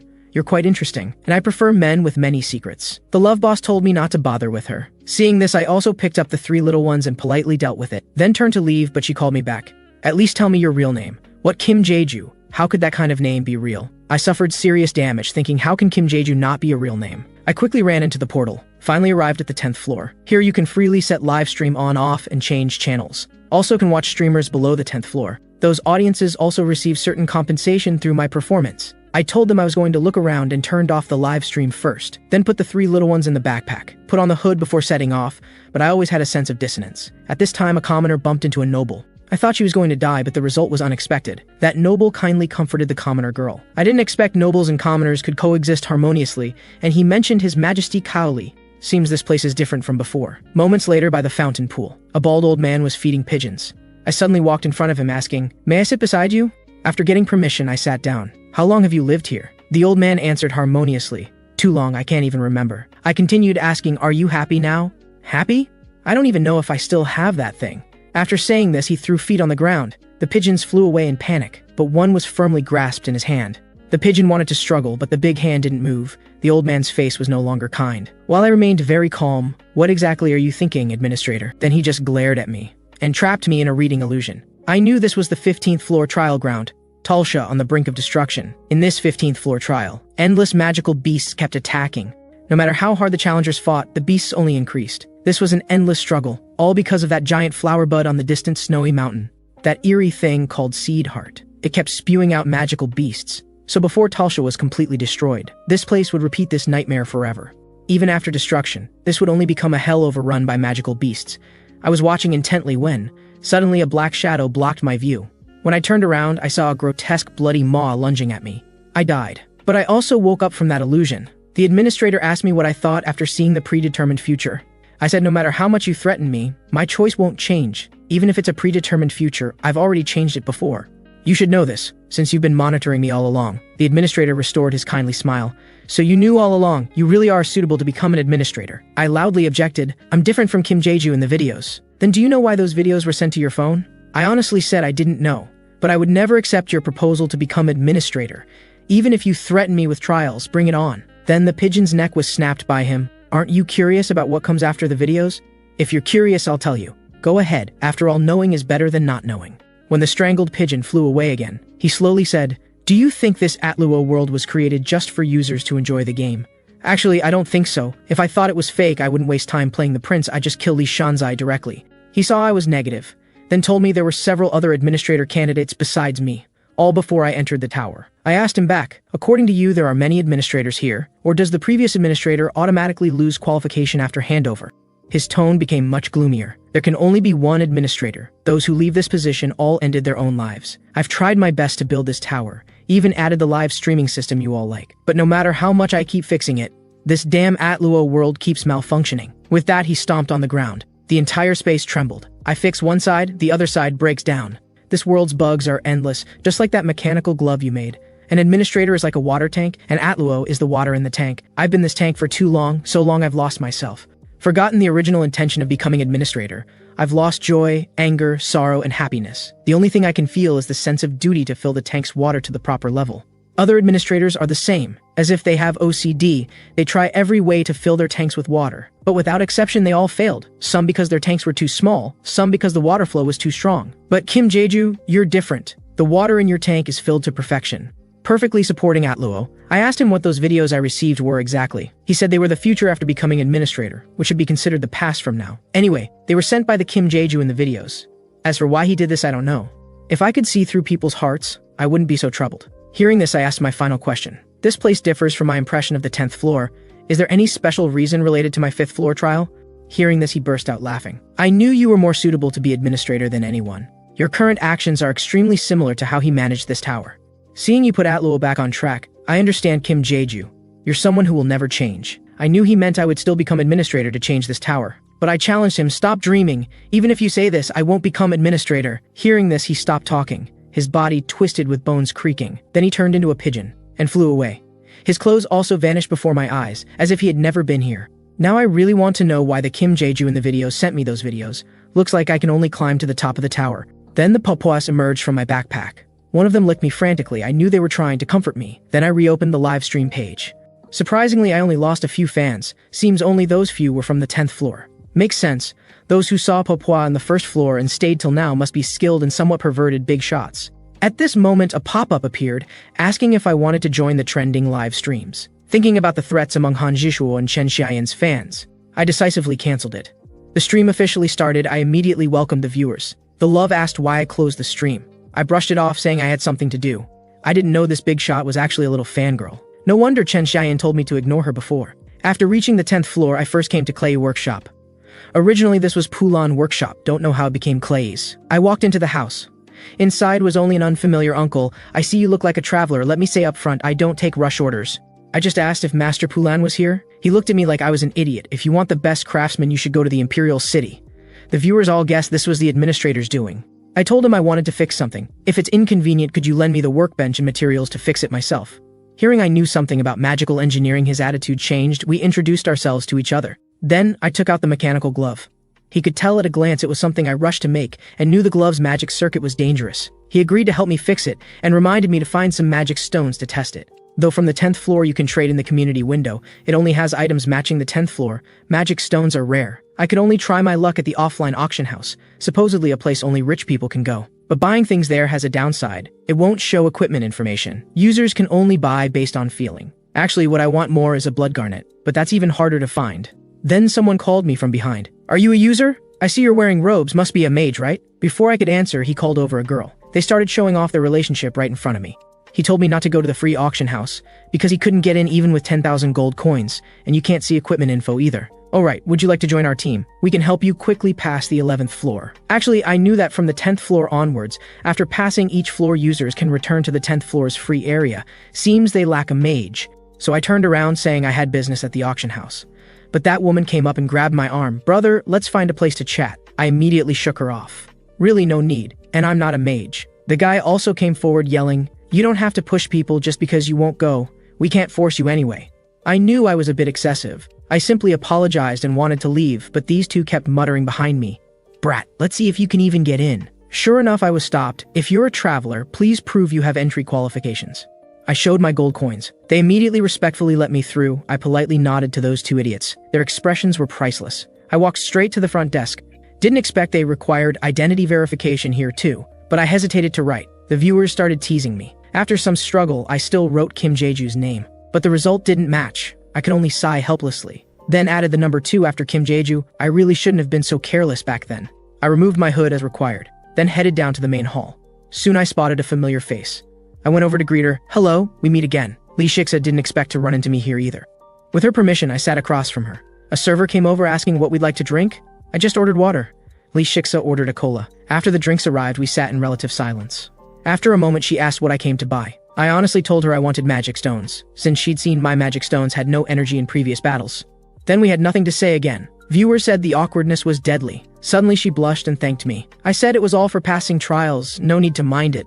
Actually, I felt quite guilty, since that trial was so difficult because of me. Then I changed the subject, asking why she always wore a school uniform. She said this uniform held many memories for her. I nodded, saying she should indeed cherish it. Actually, I wanted to build a good relationship with her. After she passes the 15th floor, she'll become a top-tier expert. So I invited her to add me as a friend. She looked at me somewhat surprised. I said, though we're not real friends, we could help each other. She hesitated for a long time before accepting. Then she asked me, Uncle, how did you become so close with Popwa? I said, that's a trade secret. She angrily called me stingy. Just then, the auction start announcement was broadcast. She changed from her previous sweet demeanor to coldly say, how annoying. Soon after, I came to the auction hall and sat down. First, I had to wait for the auctioneer to finish a bunch of nonsense. Then came the first item, a red earth dragon egg. Though I studied magical beast science and could tame it, but when grown it's 3 meters long, being with it would be too conspicuous. Before I knew it came the 8th item. The auctioneer said it was a very mysterious piece. A necklace from Duke Clardy's daughter. Maker unknown, materials unknown, starting price 10,000 gold coins. Many people thought this was just a decorative piece at most. I immediately raised my paddle. I bid 10,000 gold coins, but in this auction house, even users can't see item properties. Most people treated it as a decorative piece. Just when I thought I had it, customer 47 called out 11,000 gold coins. She was the locally famous gem enthusiast Greydale. The Dale family business did involve magic stones. But I heard this younger daughter wasn't interested in business matters. Could she also see this was the rare blood garnet? She noticed my gaze, and even winked at me. I was immediately furious. Right away called out the high price of 12,000, but that woman pursued relentlessly, finally bid up to 20,000 gold coins. Though blood garnet is indeed a treasure, I don't absolutely need it right now. This time I'll just buy a regular magic stone. While I was thinking, customer 70 called out 21,000 gold coins. That person was Li Shiksa. So the two women staged another chase. Li Shiksa finally won the necklace for 30,000 gold coins. Though missing the blood garnet was a bit disappointing, luckily I only spent 6,000 gold coins to get a decent magic stone. Then I noticed Li Shiksa standing at the door. She played with the blood garnet and said to me, "Why so slow? I thought you left first." Before I could speak, she held the necklace out to me. "It's for you, hurry up and take it." I looked at her puzzled. Why give it to me? She was displeased with my look, then directly stuffed the necklace into my hands. "Take it since I'm giving it, I won't take it back. This is also a magic stone, right? Seeing you were so obsessed with it, I figured it out, but I'm still curious why she spent so much to buy it for me." She became a bit embarrassed. "Didn't you say you wanted to be friends? It's normal for friends to give gifts." I was about to say something when she turned to leave. "Don't pretend not to know me when we meet again." As viewers said, good thing she doesn't know I'm live streaming, or her expression would be priceless.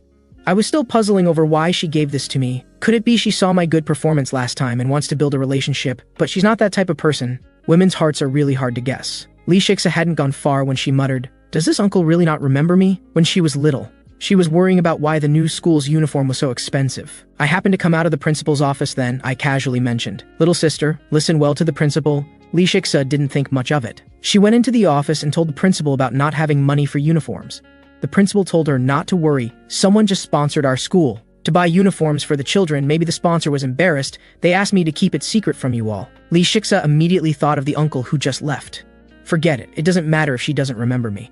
After leaving the auction house, I came to Clay's workshop. Clay didn't expect me to come early. I examined what he was making. It looked familiar. After he explained, I realized this was my glove, completely different from before. Clay laughed heartily. "We magical engineers like to do our best." So I also took out the necklace, but this blood garnet is smaller than I thought. I was going to ask you to adjust the socket size. Didn't expect you already did it almost perfectly. Clay gestured for me to relax. When I first saw this glove's structure, I discovered it needed magic stone consumption. I also know each magic stone varies in size, so I added a mechanism to the glove, allowing it to use different sized magic stones. Let me demonstrate directly. He pressed a button on the glove. The magic stone installation socket appeared. Then he placed the blood garnet on it. 5 fixing brackets firmly secured the blood garnet. This way you don't need to worry about magic stone size. To replace magic stones, just press that button twice. I was so moved, but you made it so well. The cost. The love immediately said, "If money's not enough, just ask." But Clay chuckled. "I found fixing this quite interesting, so no charge. I still need an hour to finish up. Wait outside." An hour later, I walked out of Clay's workshop. Viewers wanted me to stay and tour the 10th floor, but I said no. I plan to challenge the 11th floor tomorrow. As for tonight, I'll get a good sleep, but while sleeping soundly, I felt something moving around on me. It was one of the pulpwas. Its stomach was growling. Suddenly, it opened its mouth wide at me. Turns out it was just washing my face. I asked what's wrong. I saw it smacking its little mouth, then rubbing against me. The other two also came over making noise. I could tell they were hungry. I told them to wait, then opened the live stream. Surprisingly, viewer count reached 200. I thought, don't people sleep? Only 227 total fans. Looks like they were all waiting for me to stream. Then I took out the magic stone I bought for 6,000 gold coins. Without blinking, I threw it to the 3 little ones. They immediately devoured it. A viewer asked if I'd thought of a name for the glove.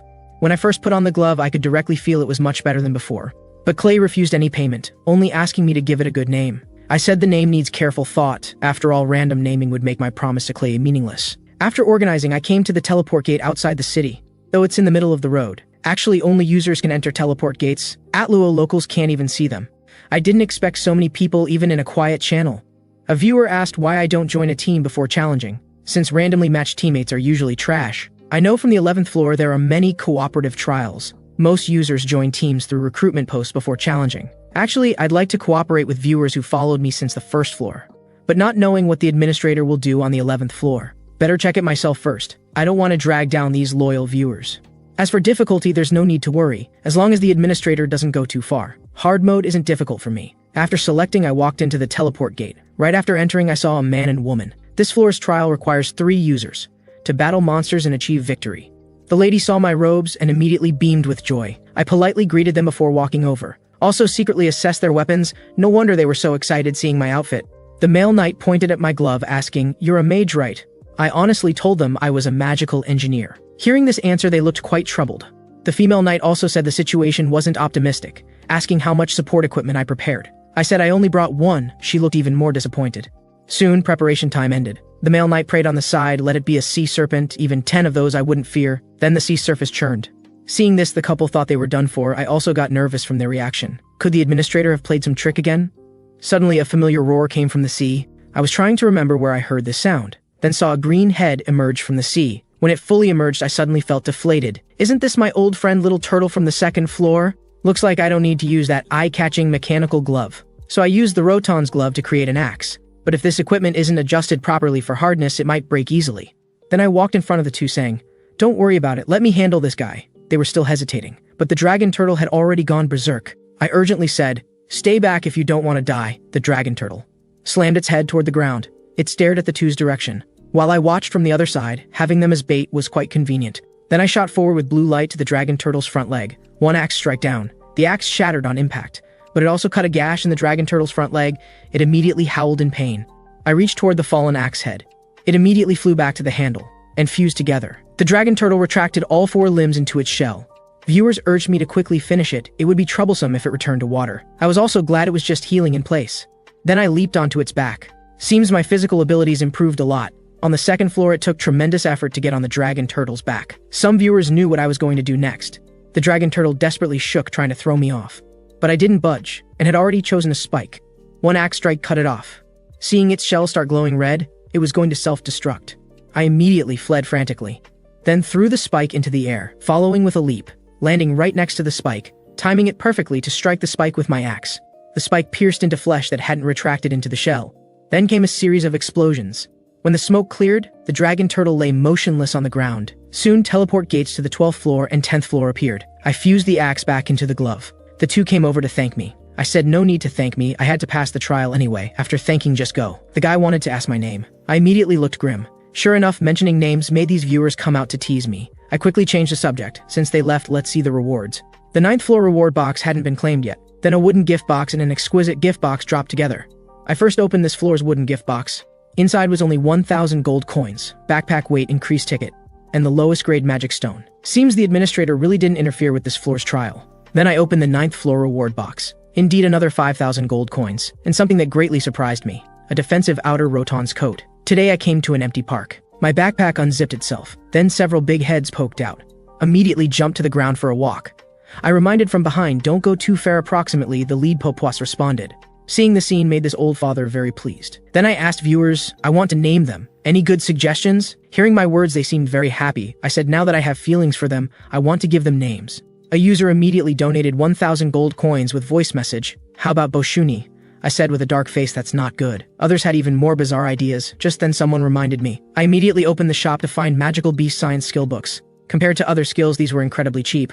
But thinking about it, who would buy this stuff anyway? So I bought all three without hesitation. The skill books merged into my body. In less than 1 second, I mastered these 3 skills. This is quite convenient. The only downside is feeling dizzy after absorbing knowledge. The 3 little ones came to my front. They seemed worried about me. Probably due to the new skills, I could now transmit my feelings for them to them. This was an experience I never had before. I suddenly stood up. I've decided, taking 2 characters from the loving goddess Plasha's name. The Popois who's greedy but considerate and caring for companions. I'll call you Lasha. May Plasha always protect you. The little guy who always stands up to danger. Using the brave god Rascoding's name, so you'll be called Coding. And the last Popois. Among the 3, you're the most perceptive. Also taking 2 characters from wisdom goddess Tabelin's name, so your future name will be Belin. After getting names, they were very happy. I had just been affectionate with them for a while when I remembered I was live streaming. I coughed twice, trying to stay composed, since their names are decided. Let's head to the 12th floor now. As for Lasha, Coding, Belin, please hide in the backpack for now. Seeing viewers' reluctance, I told them to bear with it a bit longer. I'll figure something out after the 15th floor. That's what I said, but I felt bad too. Not sure if it's because of the new skills. When I reached the 12th floor, 3 people had already gathered here. A knight immediately greeted me. Hello, I'm Jin Zirun. I also told him my name was Kim Jeju. The casual dressed girl also came up and said her name. But your outfit is really special. I haven't seen it in the shop. I said I don't know how I got this equipment. By the way, there's still one teammate. I saw that person looked rather dazed. Those eyes I simply couldn't look directly at. Why keep staring at me? He stammered, no. You said your name was Kim Jeju, right? My expression immediately turned cold. Is there a problem with my name? Are you the emperor? I immediately sensed trouble. Flashed over and covered his mouth. I threatened him not to say more. He nodded frantically. He was about to kneel when I stopped him again, but I should at least do something. I held my forehead and sighed. Just introduce yourself quickly. He immediately saluted me. Yes, hello, I'm Zheng Shengjun. I was a bit speechless. Thought only 8 people were kicked out on the 10th floor. Wouldn't run into them. Should have switched to a foreign channel. Then Li Xiaoxiu also came over asking, Looks like you already know each other. I quickly answered first. Right, we met on the 11th floor. Jin Zirun looked suspicious. You're so strange, just now showing off equipment. Now how are you being timid? How dare I? Shut up, I immediately stopped his nonsense. Then I changed the subject, introducing our situations. This man and woman left their team long ago, don't have many viewers, so they got no intel about the 12th floor. As for Zheng Shangjun, after being kicked from his team, he had nothing to do, then found a super amazing me. Through donations, he finally got lots of profit sharing, so now he has money to buy equipment. Jin Zirun said time was running short, needed to arrange positioning. Zheng Shangjun, seeing him take charge, also got irrationally fired up. I said forget it, knowing he's challenged the 12th floor, letting him assign positions is fine, right? But Jin Zirun wasn't calm after learning I chose magical engineer. I'd expected this. I said I'd give my all. These are cursing ape men. If anyone shows off in front of them, they'll be called a noob. And their learning ability is very strong. If one attack doesn't kill them, it's easy to be counterattacked. Especially can't use sword techniques on them. Zheng Shangjun used his experience to explain to everyone. Jin Zirun immediately flew into rage. Then the skills we learned on the 5th floor are meant to be used. Now you tell me we can't use skills. Do we only rely on brute force? That's why Zheng Shangjun found matching with first-time challengers troublesome.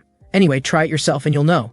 Then he walked toward me. Big brother Kim Jae-ju, you could clearly pass this trial alone. Are you trying to hide your strength? I said I don't want to act very capable. What do you mean act? You clearly are very capable. But the trial was about to start. I was too lazy to argue with him. Called everyone to get ready. Saw the ape men rapidly approaching. They all shouted Lakua in unison. Zheng Shangjun was already sweating profusely, having witnessed these ape men's terror. Now he was even less confident. I signaled him to stay calm, no one would die. As long as everyone doesn't try to be tough, it's fine. Jin Zirun was indeed full of confidence. Don't be cowardly, they don't even have weapons. 16 total, we each handle 4, and that's it. With that he charged out himself. I'll be the leader, everyone wait for the gold coins. This inexplicable confidence reminded viewers of the idiot from the 7th floor. Our positioning was useless. Zheng Shangjun asked what to do. I said let's see first. This guy's a knight. Won't die that easily. Some people never learn until they see the coffin. Even if I help him now, he'll still die in the future. Better let him experience it firsthand. The ape leader signaled his subordinates not to move, then shouted Lakuha at Jin Zirun, and walked out of the group alone. Only when Jin Zirun got close did he realize this ape man was at least 3 meters tall. The ape man pointed at him saying, Sumiha, Tulamba. Viewers were curious what he was saying. Though I couldn't fully understand, I could sense he was an old monster. To avoid being replaced by the younger generation, he could only transform survival desire into intense fighting spirit. Jin Zirun smiled confidently. How dare you provoke me? Backing down in front of so many people would be embarrassing. Thinking this, he charged alone at the ape leader. The ape leader slightly shifted and dodged his thrust. Jin Zirun's leg sweep also missed. Since normal attacks don't work, I'll use skills. Thinking this, he injected magic into his spear, then hurled it at the leader with lightning speed, but the leader easily dodged. The leader stepped on his weapon, then raised his fist to punch Jin Zirun. Without his weapon, Jin Zirun could only wait for death. There was a clang. The ape leader's fist was firmly caught by me. Seeing him still dazed, I told him to retreat quickly. This time he obediently crawled away. I wasn't as relaxed as I looked either. Knowing this guy gets harder to deal with the longer it drags, must end the fight quickly. He had already raised his other hand. I timed it right to send him flying. Immediately ducked to avoid his punch. Taking advantage of his backward lean, a blade pierced his chest. Then I looked at the group of 8 men. Every one of them was terrified. I charged at them without hesitation. In less than 10 seconds, I had slain them all under my axe. Soon 2 teleport gates appeared. Li Xiaoxiu asked if I was a veteran who passed the 19th floor. I said just consider me as having passed the 19th floor. Before parting, Jin Zirun asked a question. Do you know what the ape leader Sumiha meant? This answer is important to me, because his eyes looked at me like I was trash.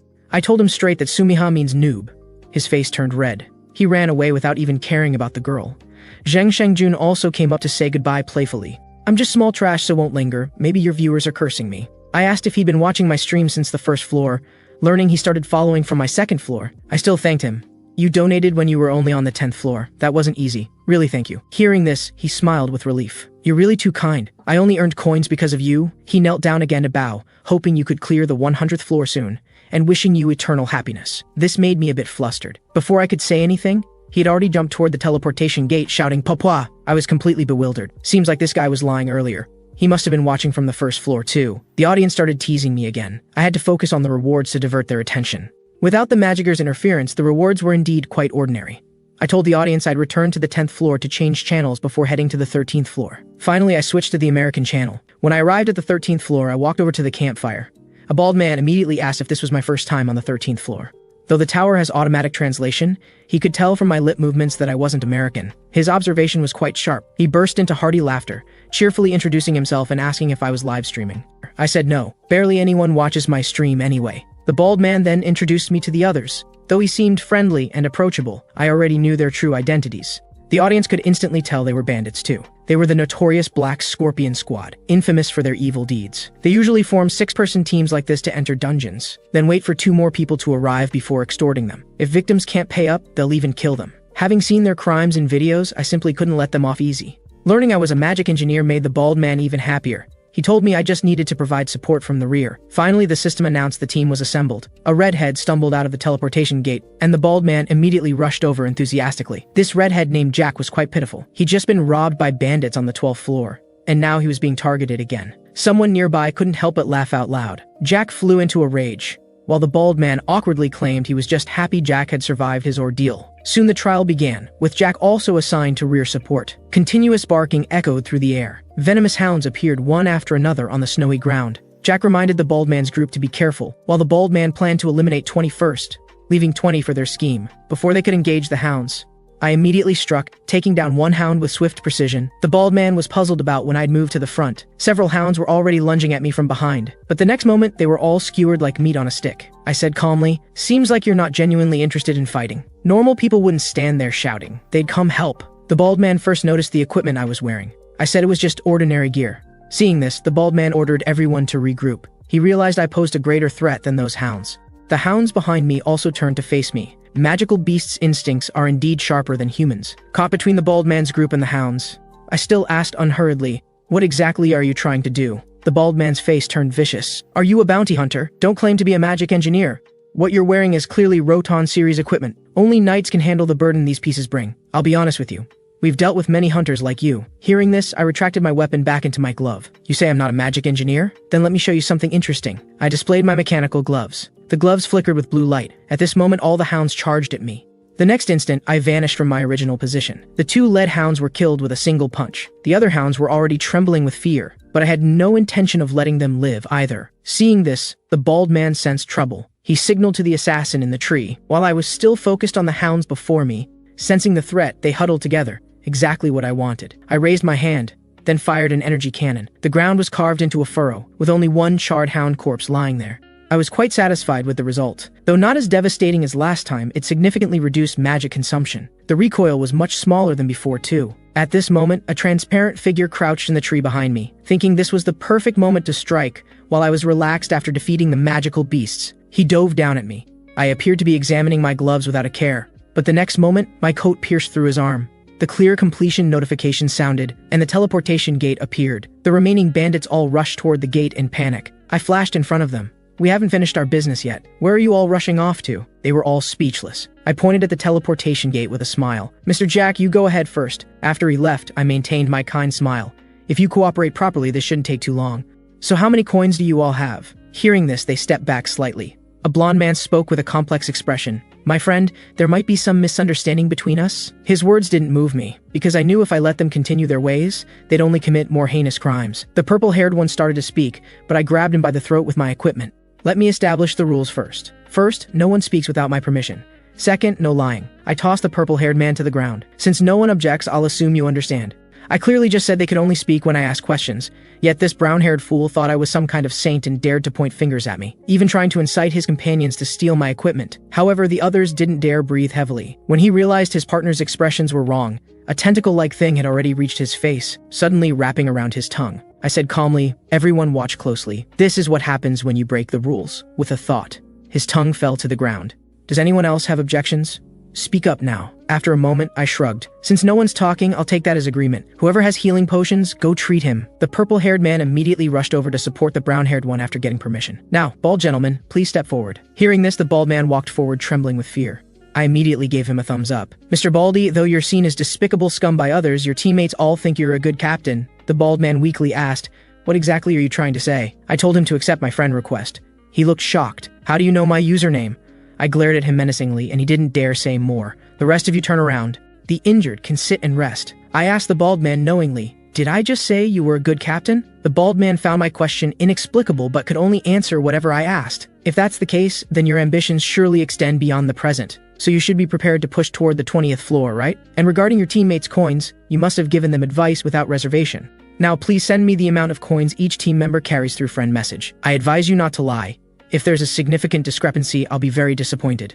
I made it this complicated because the tower has settings preventing random theft of others' coins.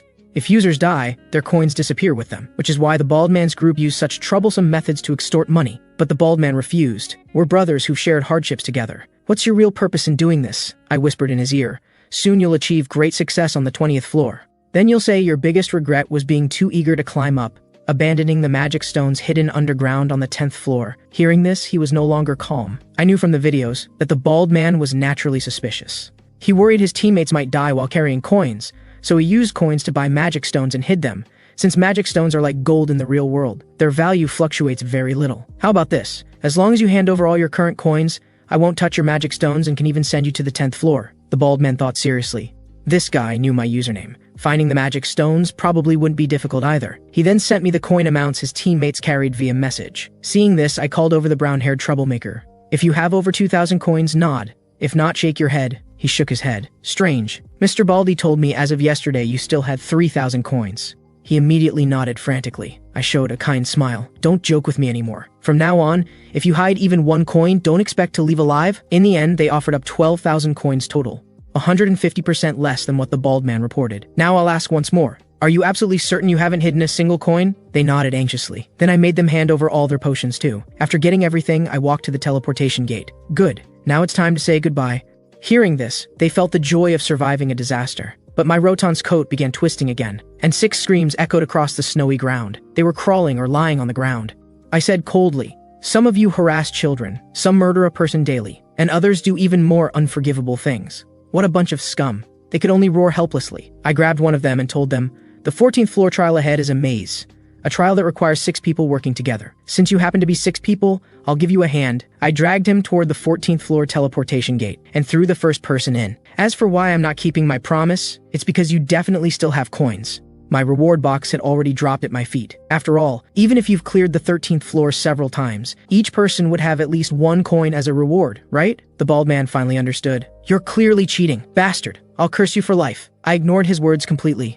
With 1 leg missing, trying to clear the 14th floor would be harder than climbing to heaven. The audience finally realized I was a kind and talented young man. Next came the reward confirmation phase. This time's rewards were still quite ordinary, I told the audience. Then walked toward the 14th floor teleportation gate. This was a maze trial, where the maze's size was proportional to the total difficulty of all members. As soon as I entered, I saw the earlier users discussing strategy. A bearded leader approached me. Seeing I was alone and of Asian appearance, he found it incredible. He then introduced me to the other 4 team members.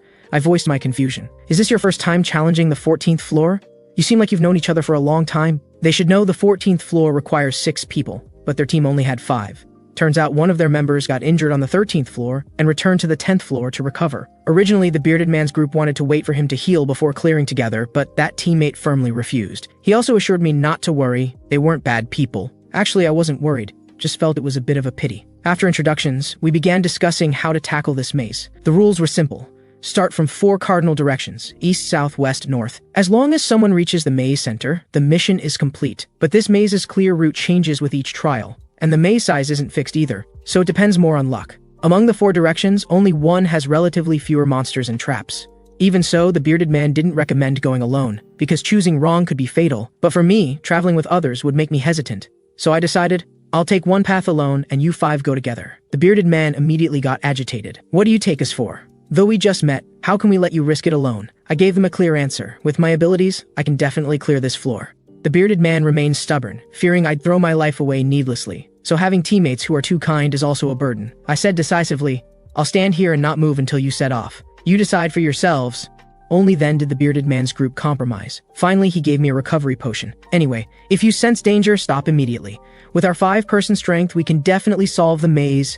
I agreed, watching them disappear on the spot. I then set off from the north. When they first entered, things went quite smoothly. They even had the leisure to worry about whether this stranger was safe. Soon after, they encountered troublesome blood-sucking creatures, the most challenging enemies on the 14th floor because their blood can corrode weapons. Now the bearded man's group couldn't scrape together a single decent weapon. Just when they didn't know what to do next, sounds of crumbling stone came from behind the wall, along with some creatures' cries. Suddenly, a gap appeared in the stone wall, and I stood right in the middle of the opening. I grinned and greeted them. Is everyone all right? Not long before, I had just teleported to the northern starting point, when Baron popped out on his own. I was curious what he wanted to do. He had me put him on the ground. I asked if he was hungry. He shook his head, then hopped over to the stone wall. I thought he needed to relieve himself. But unexpectedly, he bared his fangs. Those perverted viewers actually found this cute too. Then he went wild gnawing on the stone wall. Could those black walls contain magic? But I'd never heard of black magic stones. Seeing him glow blue all over, even the audience got curious. Then the other two jumped out too. Baron communicated with them briefly, then they also started eating voraciously. I was somewhat puzzled. I feed them magic stones whenever I have time. Seeing my confusion, Baron dragged a stone over to my feet, holding it above his head and calling Popois. I took the stone and said I wasn't angry, thanking Baron. Then I took out my mechanical gloves and replaced the blood ruby with the stone Baron gave me. If this was a magic stone, my gloves would activate, but the result disappointed me. Apparently not a magic stone. But with the three little ones' comfort, I quickly recovered. Let's continue then. As the audience said, flying over or crossing walls would result in punishment. But I didn't know about going through the middle of walls. When I reached a fork in the path, I was wondering which way to go, when a light pillar rose in the distance, commotion caused by blood-sucking creatures. Seems like the bearded man's group was over there too. So I asked the Papuas if they could break through this kind of wall. Hearing this, Lasha jumped down, glowing blue all over with mouth wide open. He actually broke through the wall in one go. He ran ahead without looking back. I told the audience and chased after him, but my running speed couldn't keep up with his wall drilling pace. Wait, don't break through that wall yet! But he still punched right through, looking quite proud of himself. I immediately picked him up and told him to be quiet, then hid them behind my back before walking out. I almost got discovered by the bearded man's group just now. They didn't notice the Popois. I just felt embarrassed about the situation. I also took the opportunity to make an excuse and slip away. Since you no longer have equipment for protection, just wait here. See you later. I quickly retreated as I spoke, soon disappearing from their sight. The female mage then voiced her confusion. I think I heard Popois sounds just now, but that might have been Mr. Talented making them. Only when I reached a corner did I relax. Then I put the Popois on the ground. Charge ahead, little ones. Just head toward where the light pillar is. So they advanced with devastating force, quickly breaking through the final wall. The light pillar was right ahead, and the three little ones cheered joyfully. But the next moment I stuffed them back into my backpack, because those people would be teleported here soon too. After securing the Popois, I touched the light pillar. The trial completion notification sounded. The bearded man's group was amazed, but the next moment turned to joy. Then two teleportation gates appeared simultaneously. The bearded man stepped forward and gave me a bear hug. This guy even used knight's strength trying to squeeze me to death. Thanks to you, we could clear this. Though we want to give you some coins to thank you, we're all broke. The others also thanked me profusely, then said goodbye, heading back to the 10th floor to visit their friend. After they left, I began thinking about the 15th floor trial content. It takes place in the northern Atro region. There you can learn many skills to improve combat power.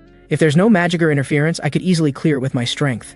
But those scenes he showed me last time didn't seem like simple fantasies. The audience could see I was worried about the 15th floor trial, but I quickly changed the subject, saying I'd confirm the rewards before departing. This box was still quite ordinary, with even more ordinary rewards inside. Just 1,000 coins and a longsword. I was about to say let's go, when an audience member tipped me 1,000 coins, saying they wanted to become my box. Open up, coins incoming. Then all the audience members tipped me various amounts. I could only awkwardly thank them, then headed toward the 10th floor teleportation gate. Though I wanted to go to the 15th floor now, I had to return to the 10th floor to reorganize. Plus, there was something on the 10th floor I absolutely had to take with me. On the 10th floor, I went to the Traveler Management office. I said I wanted information on the Black Scorpion Squad's address, then filled out the paperwork as the staff required. But things weren't that simple. To find the Black Scorpion Squad's address, I switched channels 87 times and visited 87 Traveler Management offices. Finally, I found it, a dim alley that really suited those scumbags. I tried knocking first, but learning no one was home, I just kicked the door down. Entering the room, I showed a wicked smile. Rather than searching slowly myself, I had a faster method. 3 magic stone radars. I took out a small piece of magic stone. This is what magic stones smell like. Can you find more? Getting their orders, they immediately scattered. Soon, Lasha was happily bouncing in place.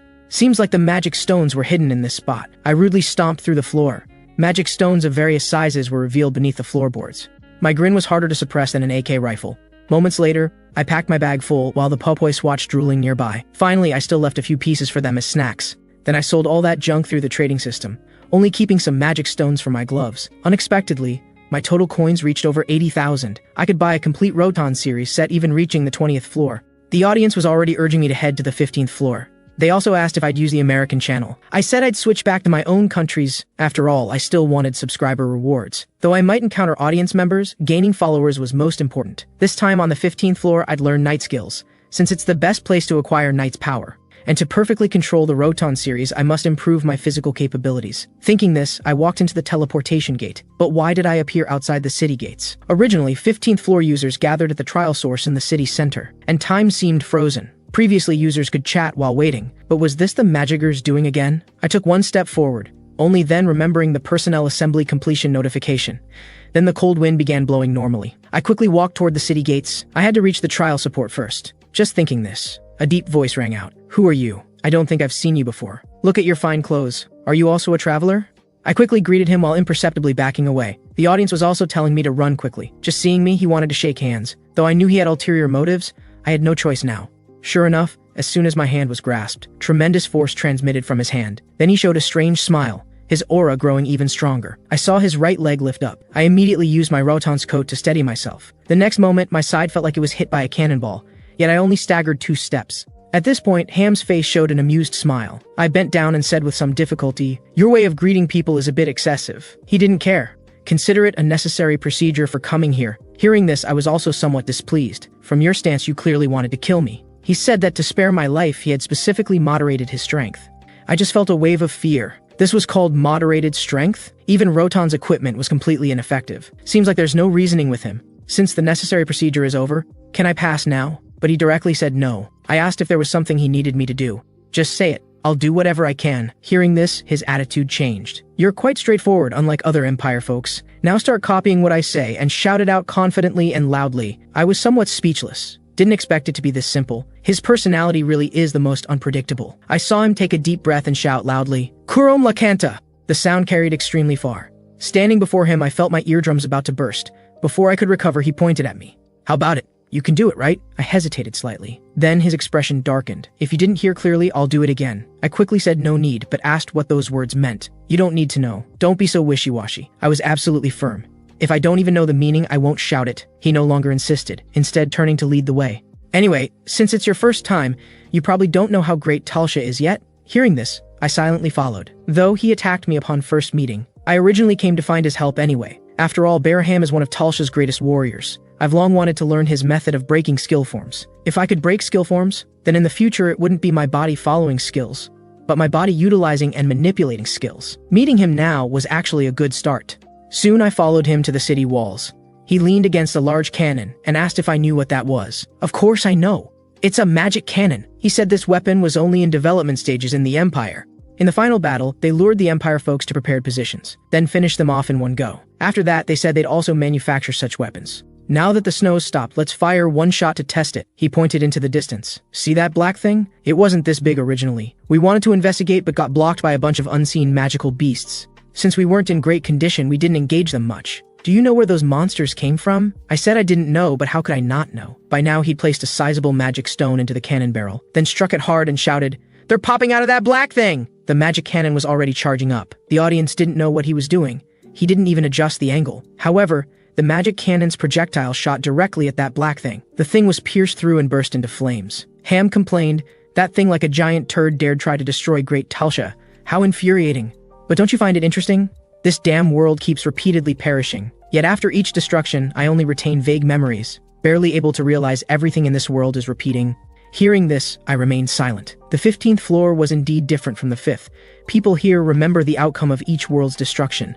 The source of world destruction was what he called the seed heart. It takes root here, then absorbs all surrounding life force to bloom. When it flowers, it'll continuously spawn magical beasts, bringing catastrophic disaster to Talsha. I want to learn from you how to become a warrior. You're not just crazy, but also very powerful. This made him laugh heartily. Looks like someone wants you to suffer terribly. Though many travelers want me to teach them, most can't even last an hour. Hearing this, my expression grew serious. So you're refusing me? He spread his hands and shook his head. What are you saying? I'm not that heartless. Hearing this, the audience disagreed, having witnessed this man's cold-blooded cruelty. How about this? I'll give you a task. Get used to Talsha first, then come back. After all, if you go head-to-head with me right away, you probably won't live long. I also voiced my confusion. If Talsha is destroyed again, you'll only retain vague memories. How can you guarantee you'll remember me next time? He assured me not to worry. Such a special traveler wouldn't be easily forgotten. But if you insist on learning now, that's not impossible either. Seeing his crazed expression, I chickened out. Then I'll accept the task first and come ask for your guidance next time. He also agreed with my choice, but noted I seemed to have already received a task. Hearing this, I immediately opened the interface. Sure enough, the 15th floor task popped up immediately. Eliminate the seed heart. Cannot leave the 15th floor until completing the task. If unable to eliminate the seed heart before it blooms, Talsha will perish. Seeing this task, my expression looked terrible. I'd wondered if the magicker would cause trouble, but didn't expect him to be this insane. From this situation, if I can't complete the task, I'll perish along with Talsha. The audience all scorned the magicker, knowing it's impossible to eliminate the seed heart on the 15th floor. I was clear too. Even if all 50 players on the 15th floor worked together on this task, they might not damage the seed heart at all. Ham asked if something was wrong and offered help if needed. I declined, then told him I'd come again later. He also gave me a location to find him. Finally, I bowed politely to him. He was somewhat surprised by my attitude change. I walked down the street with a grim expression. The audience defended me in the barrage, but viewers who cursed the magicker immediately left the stream. The audience started cursing directly. The love asked what I planned to do. I said I'd first investigate other users. If they also received this task, we could cooperate to complete it. At this moment, a man burst out of a building and knelt before me, pleading desperately. "Savior, please save us. Lead us away from this endless sea of destruction." I turned and walked away. The audience was right. This was all the evil magicker's doing. To keep Talsha running normally, the magicker left a prophecy for the people here, that a traveler capable of saving them would appear someday. Most users know he's just playing God, making Talsha's residents believe they'll eventually escape this endless suffering so they don't mentally collapse. But for users, Talsha is just one stop in their tower climbing journey. They surely know this too, but still choose to be deceived. I was powerless against this situation, better focused on completing my own trial first. Soon after, I finally reached the user gathering area. I approached a man and woman who were talking. They were initially wary, but relaxed their guard upon learning I was also a user. Then came normal introductions. I asked if they'd received any tasks. The mage opened her interface. It showed no tasks received yet. Seeing this, my heart sank further. The man asked if I wanted to add friends. I thought if I could somehow get them to help eliminate the seed heart, that wouldn't be bad. But since adding friends requires knowing usernames, I decided to add them later. I didn't want to expose the name Kim Jeju-2 so early. I remained unmoved by the audience's teasing. After some consideration, I decided to find Ham first. I couldn't find him on the tower, but saw the brightest place at sunset. That was also the location he gave me. Soon I reached the building below. It was even taller and more imposing than I'd imagined. A dog saw me and barked frantically, but I still opened the door and told it to stop barking. Then Ham's voice rang out. I wondered who it was. "So, have you solved all your problems?" Before I could even start talking business, he invited me in for dinner. Pressured by his warm invitation, I walked through his front door. The inside was completely different from what I'd imagined. It was decorated like a cozy family home. But now I'm conflicted about whether to take off my shoes, feeling guilty about going in with them on. Seeing my dilemma, Ham told me to just go in directly. A woman immediately greeted me warmly. "Welcome! Are you also a traveler who came to Talsha this time?" Seeing this, I took off my hat and introduced myself. She said her name was Chalet. My husband is inviting a traveler home for dinner for the first time. I didn't expect it to be such a cute young man. This comment made me feel a bit awkward. The love boss immediately asked what I was doing, and other viewers started teasing too. Meanwhile, the master of this house looked menacing, asking what I was doing and telling me to sit down quickly. Chalet brought out the food, breaking the awkward situation. However, before we'd eaten much, Chalet asked Ham aggressively, "How long do you plan to keep playing on the city wall?" Shouting Kantala Kantala all day long. Ham immediately panicked. I didn't expect him to be so whipped. Then he suddenly jumped up and patted my shoulder, saying he could see I was almost done eating. "Let's go outside and chat." I was about to say I hadn't eaten enough, but he rushed out like a flash. I could only sheepishly tell Mrs. Chalet that I was full. After all, eating isn't as important as getting stronger. Going outside, I saw Ham petting the dog's head while complaining. If it weren't for Chalet and this little guy, I would have gone crazy long ago. "Having such a wife is my blessing," he said while laughing proudly. But his expression suddenly turned serious. "However, are you really a traveler?" I said, "Of course. If that's the case, I want to ask what we look like in your eyes." Knowing that Talsha will be destroyed, yet foolishly repeating this kind of life, "Don't you think we're ridiculous?" I said I absolutely never thought that way. He released his pressure and approached me menacingly.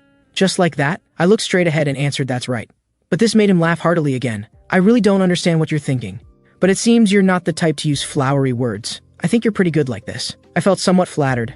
I also explained my current difficult situation and that I must become a warrior immediately. Hearing this, he grinned mischievously. "It must be because of your quest. Then we'll meet tomorrow. I advise you to get a good night's sleep tonight." I was somewhat surprised why he didn't ask for the reason. "Let's talk tomorrow. You can sleep here tonight." Seeing him walk into the building, I stayed where I was. Normally, users would go to the lodging facilities at the trial source when they need rest. But now I don't even have enough time to train, let alone waste time going back and forth. The next morning, shouting echoed in the yard, "Traveler, what kind of power do you want?" I rubbed my swollen head and complained, "Won't you even give me time to wash up and eat?" He was quite energetic, saying food tastes better after working up a sweat. Hearing this, I straightforwardly said I wanted to learn the Empire's axe techniques.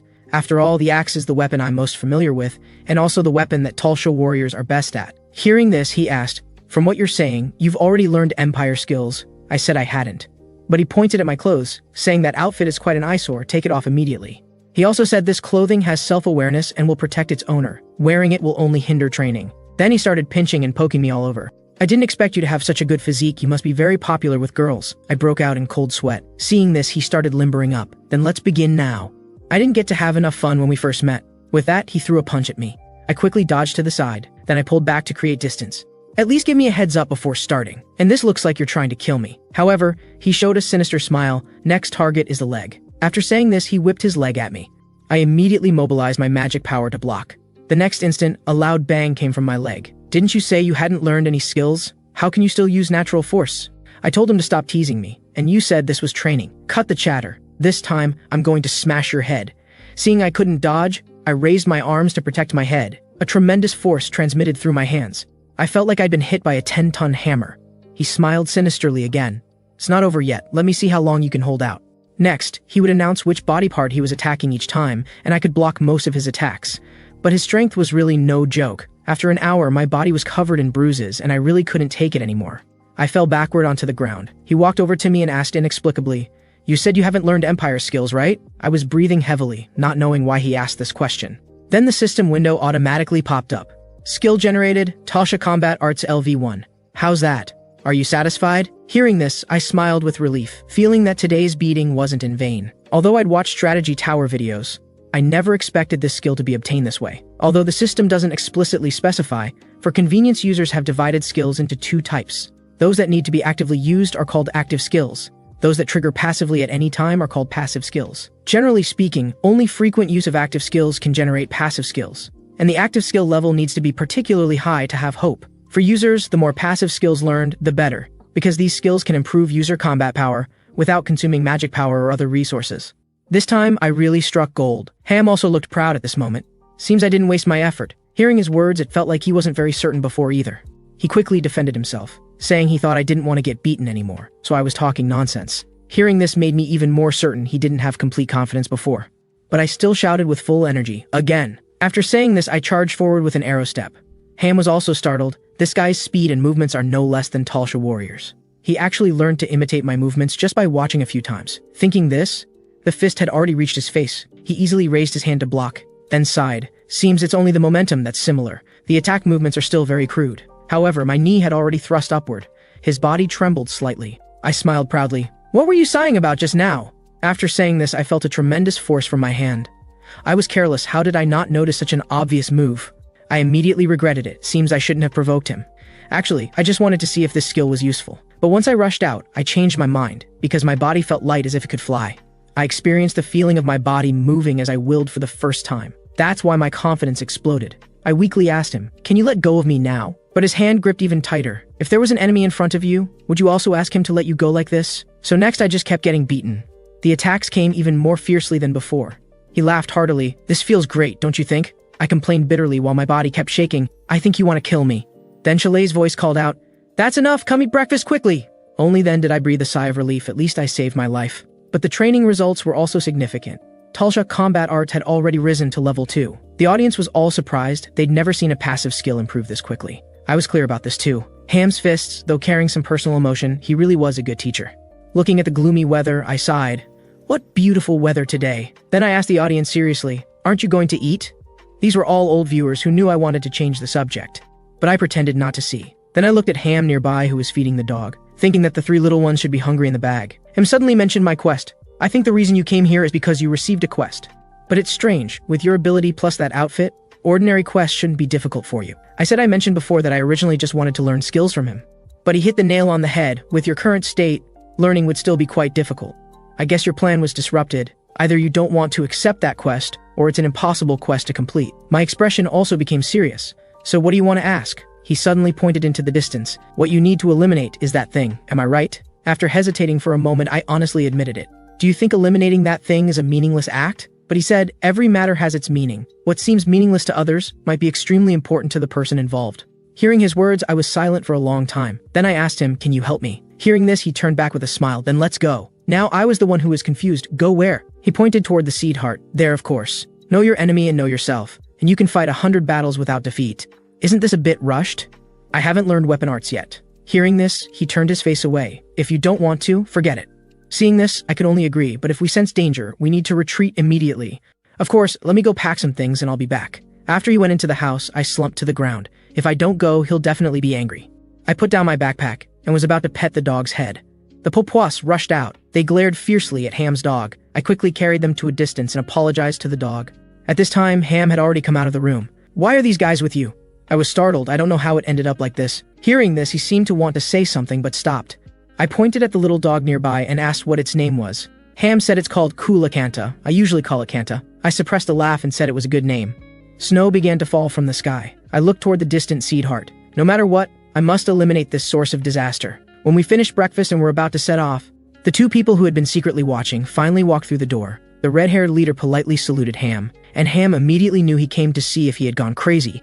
After all, this was his first time hosting travelers. Then he introduced me to them. The red-haired one was also somewhat surprised, clearly just fought like a warrior. But after changing clothes, he looked like an empire person, intimidated by Ham's warning glare. He then introduced himself to me. Ham said the little follower behind was a genius named Karen, ranking second only to the queen in terms of brains.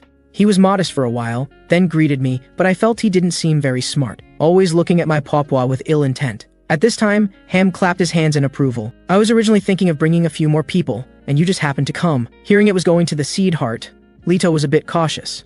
But Ham said it was just for fun, which immediately got him excited. But I have one condition. Then he took out an axe and pointed at me. I want to spar with this traveler. At least we need to know each other's level to cooperate, right? Hearing this, I was excited. I'm happy to oblige. Then I put down the Papuas again, to avoid accidentally injuring them. Ham asked if I wanted to wear my coat to fight him. I said if the opponent doesn't mind, I'll wear it. Leto was puzzled, and Ham briefly explained. His coat is like it's alive. Leto was somewhat disdainful. You're worried about me just because of this? Also get him a weapon. I said it wasn't necessary. Suddenly he was startled, seeming to hear a snake's hissing sound, but there's no snake here. When he looked up, an axe had already appeared in my hand. He became even more disdainful. Are you imitating our Tulsha warriors? I said this was originally my usual weapon. Although he didn't say it, seeing the axe's style, he still questioned me. If that's the case, then let's start fighting. With that, he leaped in front of me in 2 or 3 steps. Then he swung his axe with full force, looking like he wasn't planning to hold back. I heard a clang. I caught his axe with some difficulty. Seems you being able to spar with the warrior commander wasn't just luck. You actually reacted. I didn't speak, sweeping horizontally to force him back. Immediately pursued the advantage. One axe swing missed. He hooked my axe with his. With a forceful pull, my axe flew out of my hands. My expression became somewhat grave. The audience all wanted me to blast him with magic cannon, while Leto looked smug. So this is all you've got? I didn't want to use this move originally, but there's no choice now. His body suddenly froze. The axe he wanted to swing was already bound by something unknown, and this was exactly my coat's ability. I said calmly, let's stop practicing here for today. Leto was very unwilling. It's just locking my weapon. Thinking this, he suddenly broke free from the restraint. The expression on his face became increasingly arrogant. I sighed helplessly. Instantly had the Roten coat control him completely. I advised him not to move, so can we end this now? He glared at me fiercely, not speaking for a long time. I didn't want to keep staring at him here. Fortunately, Ham came out to mediate. The sparring ends here. The traveler won. You have no objections, right? Only then did he admit defeat. Hearing this, I released the coat's ability, saying if I didn't have this coat, I would have lost. He responded unkindly, a loss is a loss. You as the winner can be a bit happier about it. Actually, I really couldn't be happy. Without Rotan's power, I really couldn't beat him. The second reason was that he wanted to show off in front of Ham, so he got carried away. Soon the 4 of us set off. They were carrying large and small bags. Only Ham didn't need to carry anything. Ham suddenly asked where the spirits went. I said I was afraid they were too conspicuous, so I put them in the bag. I don't know why they call the Popwa spirits. The audience didn't know either. People only know they're magical beasts that appeared when the world tree's branches broke. But they don't know why they were produced, or how they were produced. Does Ham know something? Walking out of the city wall, we headed toward the seed heart. I looked back worriedly and asked Karen if he needed help. He said breathlessly that he didn't need it. Looking at those 2 people ahead, I felt a wave of emotion. Traveling with the boss is really torture. Karen isn't even a warrior. I was about to suggest resting for a bit when I saw Ham's signal to stop first. I looked up and immediately broke out in cold sweat. It's snowmen, and countless snowmen. Ham blocked one of their heads. The snowman shouted, Rubera. Ham shouted back, Sabera. At this time, Karen actually drove steel stakes into the ground with his bare hands. This person looks gentle and refined, but turns out to be quite ruthless too. He separated the road and asked me to help them watch the luggage. I thought the 3 of them were going to fight the snowmen, but Ham said he didn't need to get involved in such small matters. So this became a battle between 2 men. Countless snowmen charged at them. Leto showed a smile more terrifying than the snowmen's. Everywhere he passed, snowmen fell to the ground. Karen also prepared for battle. He dodged the snowman's attack, then slashed the opponent's thigh. Next, he grabbed the other leg. The huge snowman was easily thrown to the ground by him. Although his strength and speed couldn't match Leto's, the snowmen that Leto missed would all be handled by him. This was cooperation that could only be completed with mutual trust. While I was pondering, a snowman quietly crawled behind me. The next moment, it pounced at me. I just closed my eyes and sent it to its doom. 2 more snowmen came in front of me. Before I could attack, their bodies had already exploded. I felt my eardrums were almost shattered. "Can you give me a signal before you act?" But Ham didn't care. Soon the snowmen retreated. Leto confidently bumped fists with Ham. Karen muttered that he's really good at showing off. Leto turned around fiercely. "What did you just say?" "I said you're really amazing." But Leto was somewhat puzzled. These snowmen usually occupy the mountainside. Why did they come down today? Ham laughed heartily, saying this was also normal. Karen immediately realized things weren't simple. "Did you go to the city wall to cause trouble again?" Ham showed a proud expression. "That's right, just when you were soaking in the tavern." Karen's mouth twitched. "Please don't play around like this anymore. Now everyone regards the traveler as a savior. Even if you advance the time of destruction, you'll only lose public support." Ham seemed to have been told this before. Anyway, Talsha is destined to be destroyed. Sooner or later, it's all the same. I also heard key information from this. Normally, the seed heart needs a year to bloom. What I saw on the city wall before wasn't even half of a mature body. Logically, that thing still needs at least half a year before blooming. From this perspective, Talsha's early destruction is because of Bearham. In the videos, I also knew Ham was someone who liked to mess around. He often used magic cannons to bombard the seed heart from the city wall. Sometimes he would even run over to attack it. The injured seed heart would frantically absorb life force, and after healing its wounds, the remaining life force became its nourishment, causing it to bloom early. Ham couldn't possibly not know this, so why would he do such things? So I asked Karen, do the people in the city and the higher-ups know about Ham's behavior? Karen also found it troublesome. Maybe they really don't know. Or maybe, after thinking about it, he didn't continue. Looking at him, everyone should know this news. After all, few people in Talsha have enough power to suppress all information. On the road, Ham suddenly asked if I knew why specific areas around Talsha had no snow. Karen wanted to stop him from speaking. But Leto stopped him instead. The warrior commander must have his own thoughts. "Why are you being so uptight?" Ham continued explaining. "Because Talsha has a beautiful and warm stone. They use that stone to have someone create a certain device, equivalent to a heating system. The audience all said they'd never heard of such a thing. This was also intelligence not seen in videos. I was very curious why Ham was telling me these things. Of course it's to tell you secrets other travelers don't know. But now the audience all knew, though they couldn't come down. So now you are Kanta." I was a bit speechless. "Isn't that the dog's name?" He suddenly patted my back. "I'll tell you when the time is right." My face turned pale, because right in front of me was the location of the seed heart, beating powerfully like a heart, and the ground around it was covered with blood that hadn't dried. I stepped forward and heard its increasingly loud heartbeat, like a fetus in its mother's womb, and when it blooms, Talsha will become hell. My quest was actually to eliminate this thing. At this time, Ham said sheepishly behind me, "It's grown bigger during this time." Karen was speechless. "Just look at who's doing this is. But it seems like a great battle broke out here. Looks like all the corpses were absorbed by this thing." Karen asked Ham what to do now. "After all, we brought a traveler, we should go back quickly." Ham strode forward. "Where's the traveler? Can't come with me quickly." I looked at Karen's panicked gestures as if telling me to run away quickly. But this was a good opportunity to observe it up close. Ham had so much contact with it, he should know something. I saw he had already placed his hand on the seed heart's root. I asked him if he remembered our agreement. He said, of course he remembered. Retreat when encountering danger. I stepped forward weakly. "So you seem to be creating danger." "What danger?" "Your quest isn't to eliminate it? You should touch it too. Know your enemy and know yourself to win every battle." I thought about it. What he said made sense. So I decisively placed my hand on it. At that moment, I felt vibrant life force. "This thing looks like a plant, but it's actually not." Ham said it is indeed alive, and it's devouring the surrounding life. Really unbearable, it's this thing taking root and sprouting around Talsha that forced Talsha into a desperate situation. Hearing his words, I had a bad feeling. Looking at the other two who had already hidden, I was suddenly speechless. "Kanta, watch carefully." His words brought me back to attention. I saw him raise his fist. One punch exploded the seed heart, and those two people obviously weren't seeing this for the first time. I was getting more and more unable to figure out Ham's true strength. The seed heart that didn't get injured fighting a group of snowmen was actually smashed by his one punch. Even if the seed heart wanted to recover, it should take quite some time, right? But while I was thinking, the seed heart actually recovered instantly. What terrifying regeneration ability. Ham patted my shoulder. "Maybe you're destined for a dead end." Just then, it suddenly contracted. A black mass was spit out by it. This mass scattered in the air, then fell around us. Then they kept wriggling. In just a few seconds, a pair of wings appeared. Seeing this, I was quite surprised. "These are scavengers, and in very large numbers." Karen complained. "Warrior Commander, when I get back I'm telling Lady Chalet that you came here to seek death again." Hearing this, Ham snorted coldly, saying he'd chat with him about it later. "Now let's deal with these guys first." Not long after, the last scavenger fell to the ground. I also breathed a sigh of relief. Didn't expect the battle to end so quickly. But this wasn't unexpected either, especially since Ham the warrior commander also participated. He eliminated a large group of scavengers with one move.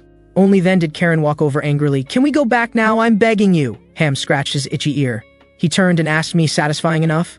I didn't answer, but stared thoughtfully at the seed heart. This guy would absorb all the life force on the mountain just to stay alive.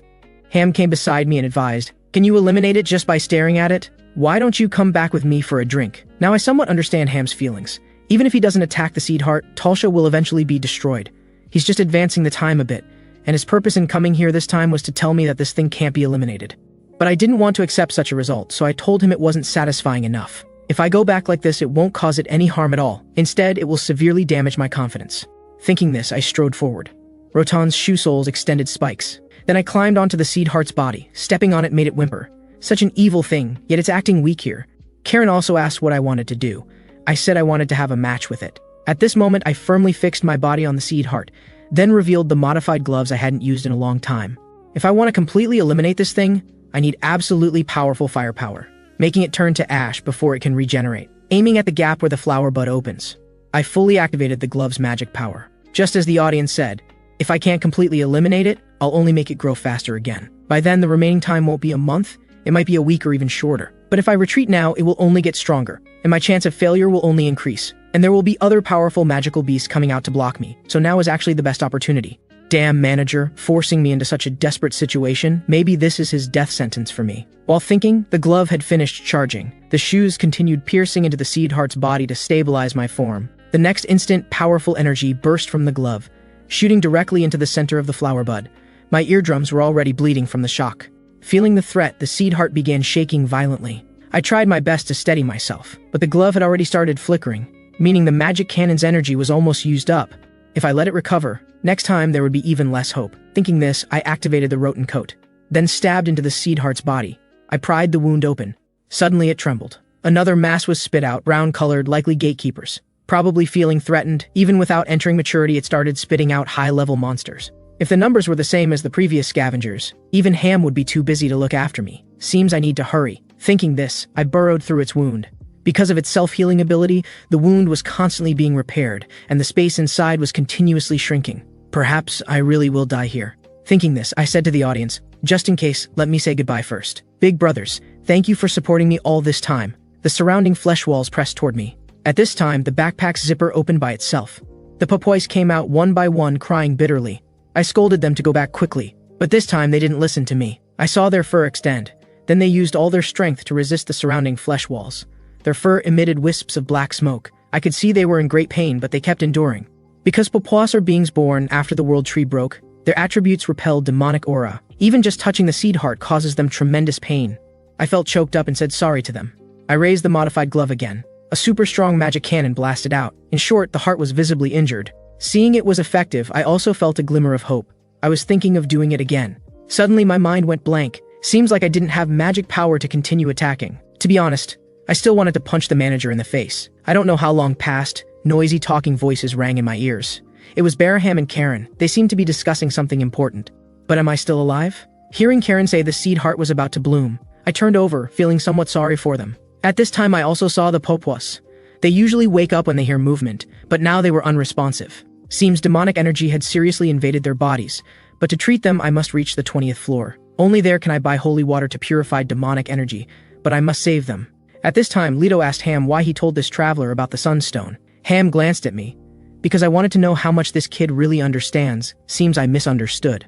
At this time, I suddenly sat up. Please repeat what you just said, what else don't I know? Leto and Karen were both shocked. Only Ham seemed to have expected this.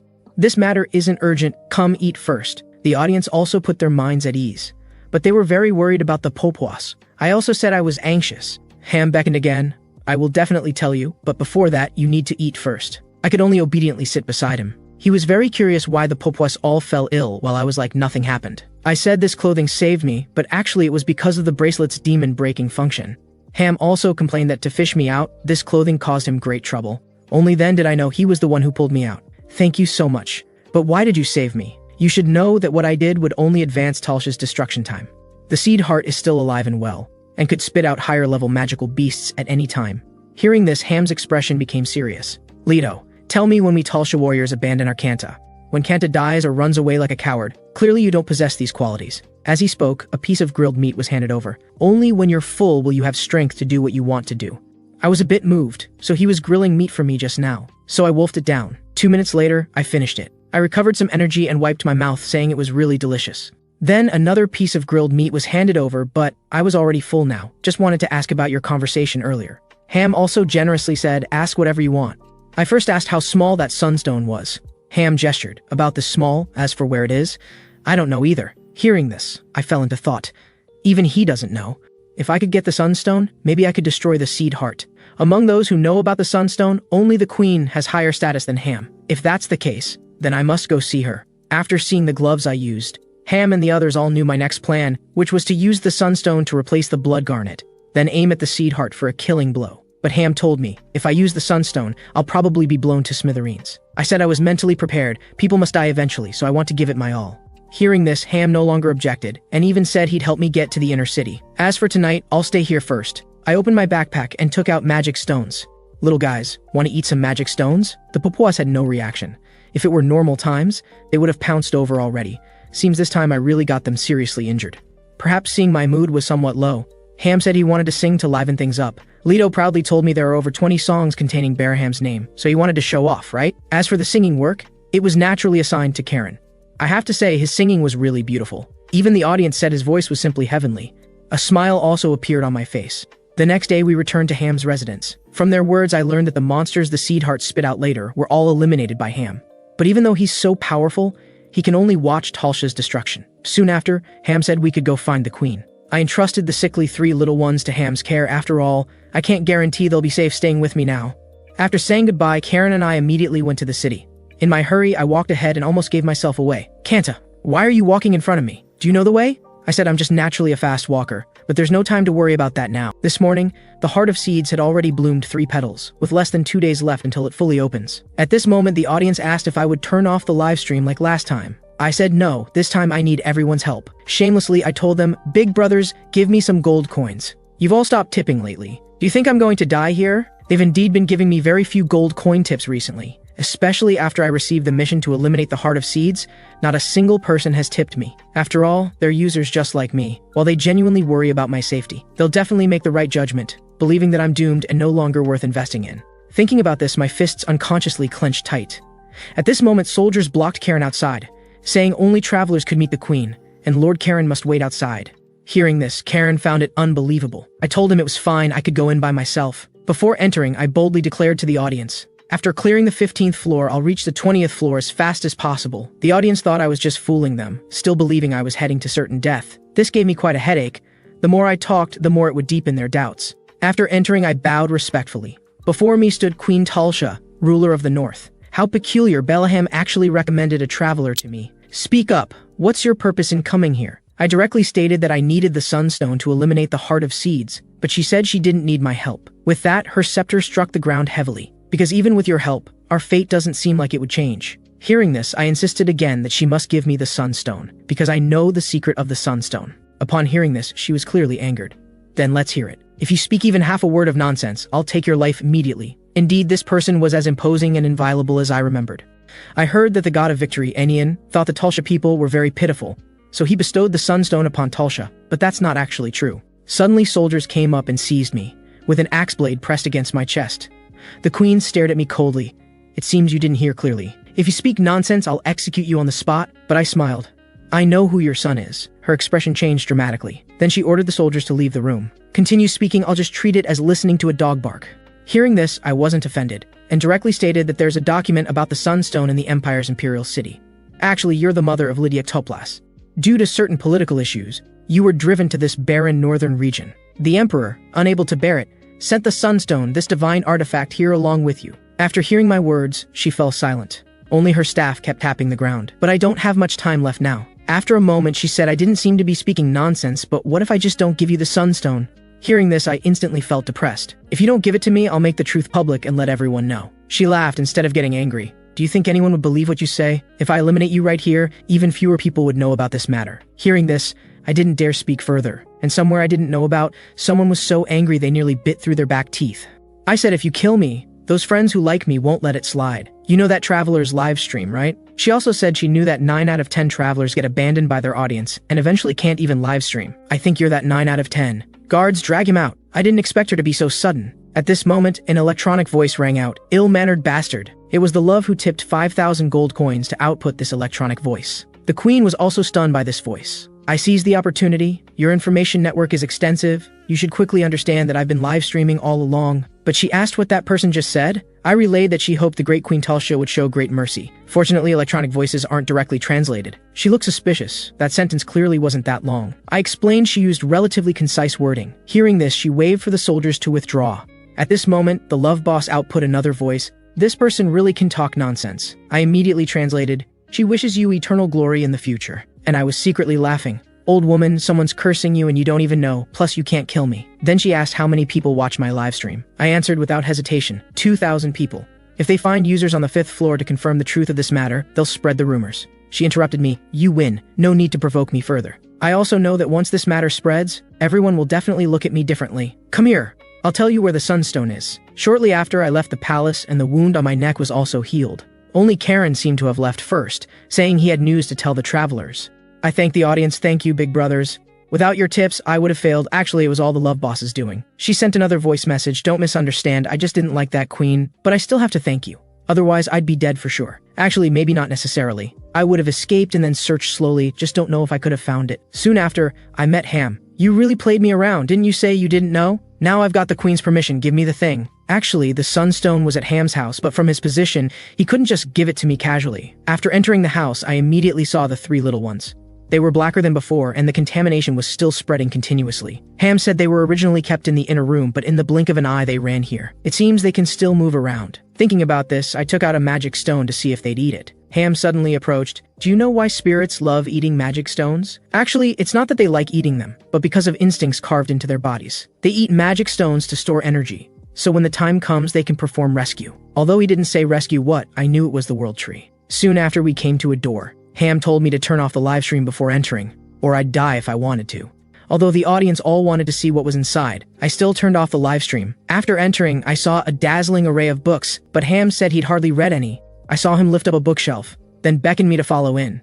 It seemed no one but him could open this passage. Inside was a staircase passage. Although there wasn't a single lighting tool here, every step could be seen clearly. When we reached underground, I was blinded by the brilliant light. This was the heating device for the entire process, and the thing in the middle was the sunstone I'd been desperately seeking. I watched Ham perform a series of operations. The glass cover was opened. Ham took the thing down and asked if I would regret it. I said I'd only regret it if I couldn't eliminate the demon flower. His hand applied slight pressure. Do you think we aren't? It seems you've already tried. Even if you eliminate that thing, you'll still wake up at the same time. Ham sighed. Perhaps that's just our fate. Her Majesty the Queen probably accepted this before agreeing to give you the thing, and I finally extracted the sunstone. As long as it's something I can do, no matter what, I must try my best. But eliminating the Heart of Seeds doesn't mean the battle is over. Before dying, it will spit out many monsters. Learning that Ham would handle the aftermath for me, I was truly grateful. Ham also sighed, looking at this guy's expression. You'd think he could revive like us. Now it's time to do what we can. Karen emerged from the side. Gather everyone, we're going to war. After receiving the order, Karen cheerfully walked into the house. He was somewhat concerned about Popoas and the others, but the next moment his expression changed dramatically. Meanwhile, on the other user's side, yesterday the warriors' attitudes were all good, but today they casually assigned them a task, and then this floor was considered cleared. Of course, the rewards were also pitifully small. Then a window popped up in front of them. The trial source has generated a teleportation gate. Although the audience would only curse him, Zheng Xiangyuk still opened his live stream. Following the audience's instructions, he came to the city wall. But being nearsighted, he couldn't see the changes in the Heart of Seeds at all. Little did he know the Heart of Seeds had now bloomed 6 petals. Some audience members told him to run quickly. The surrounding warriors were all busy with something. This made the audience very curious. Zhang Xiangyuk said proudly, "You don't tip me gold coins and bully me all day. I might as well just turn off the live stream." Hearing this, the audience rushed to tip him. Quick, follow them. Humming a tune and pulling his teammate, he walked happily on the city wall. Soon he saw that the warriors below the city had assembled. Zheng Xiangyuk was curious. Is this a war between warriors? Some audience members told him to escape, but others wanted him to stay and watch the show. And he was also someone with heavy curiosity. So he patted his chest and guaranteed he'd risk his life to follow this battle. But you understand, right?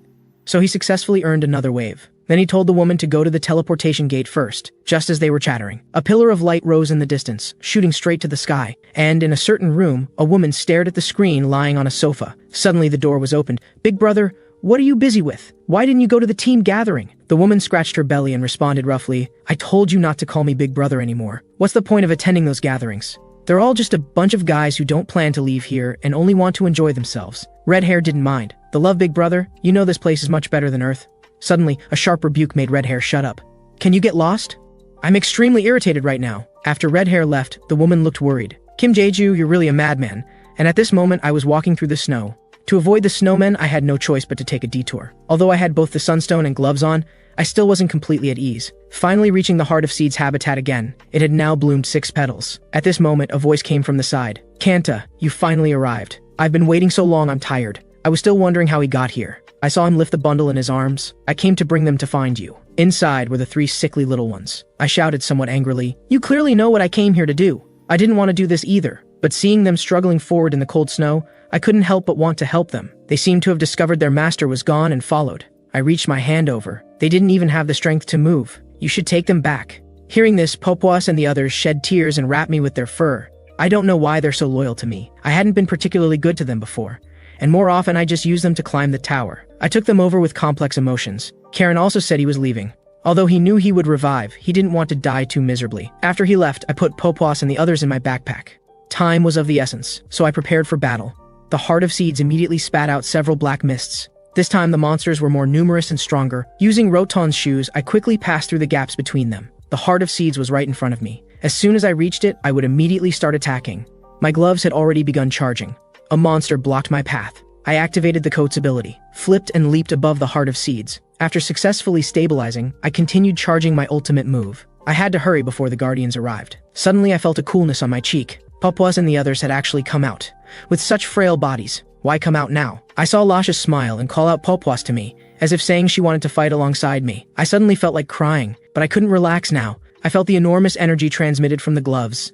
Blood flowed from my nose and mouth. The Guardians had also arrived behind me. But it was too late, you monsters. With that, a pillar of light shot up to the sky. The surrounding Guardians were swallowed by the light one by one. Then I found myself in darkness. I thought memories would flash before my eyes like a slideshow before death. But I couldn't see anything now, and my eyes felt like they were being burned. I felt my whole body was on fire, about to melt and evaporate the next second. But that kind of pain didn't last long. When I opened my eyes again, I saw a boy with his back to me. No matter how I ran, the distance between us didn't seem to close. When he turned around, I saw clearly. It was my childhood self. At this moment, there was the sound of glass shattering behind me. When I turned around, the light was very dazzling. A massive figure appeared. He shouted Popwas at me, and at Talsha's city wall. Because I blew up the Heart of Seeds, countless black orbs shot from the Heart of Seeds toward the city wall. The black orbs became various monsters upon hitting the ground. Fortunately, Ham had already assembled the warriors. They resisted the monsters' invasion. The 2 travelers were also scared out of their wits, only now realizing they wanted to escape. But there was a huge noise behind them. Driven by curiosity, Zhang Shangyuk still chose to stay and watch. A white light appeared in the deep pit.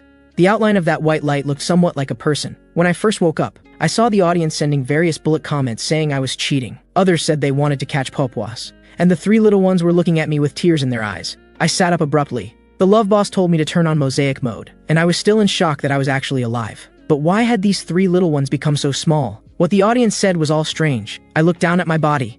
Only then did I discover I was completely naked and wet. The love sent another voice output. No, you need to turn on mosaic mode quickly. It took me a long time to react. I hurriedly turned on mosaic mode. It seems my reputation for life is completely ruined. Looking at the debris on the ground again, fragments of Roton's equipment were still writhing so they could still be used, but the modified gloves seemed completely destroyed. But where did that most important thing go? Suddenly I had a strange thought. Big brothers, could I have eaten the sunstone? These guys actually had the mood to tease me, although they couldn't see my expression now. It turns out when I fired the super magic cannon, I also blinded the audience's eyes. When the scene returned to normal, they saw Popwas and the others lengthen their fur and wrap me up, which is why they became so small, but they were also near death.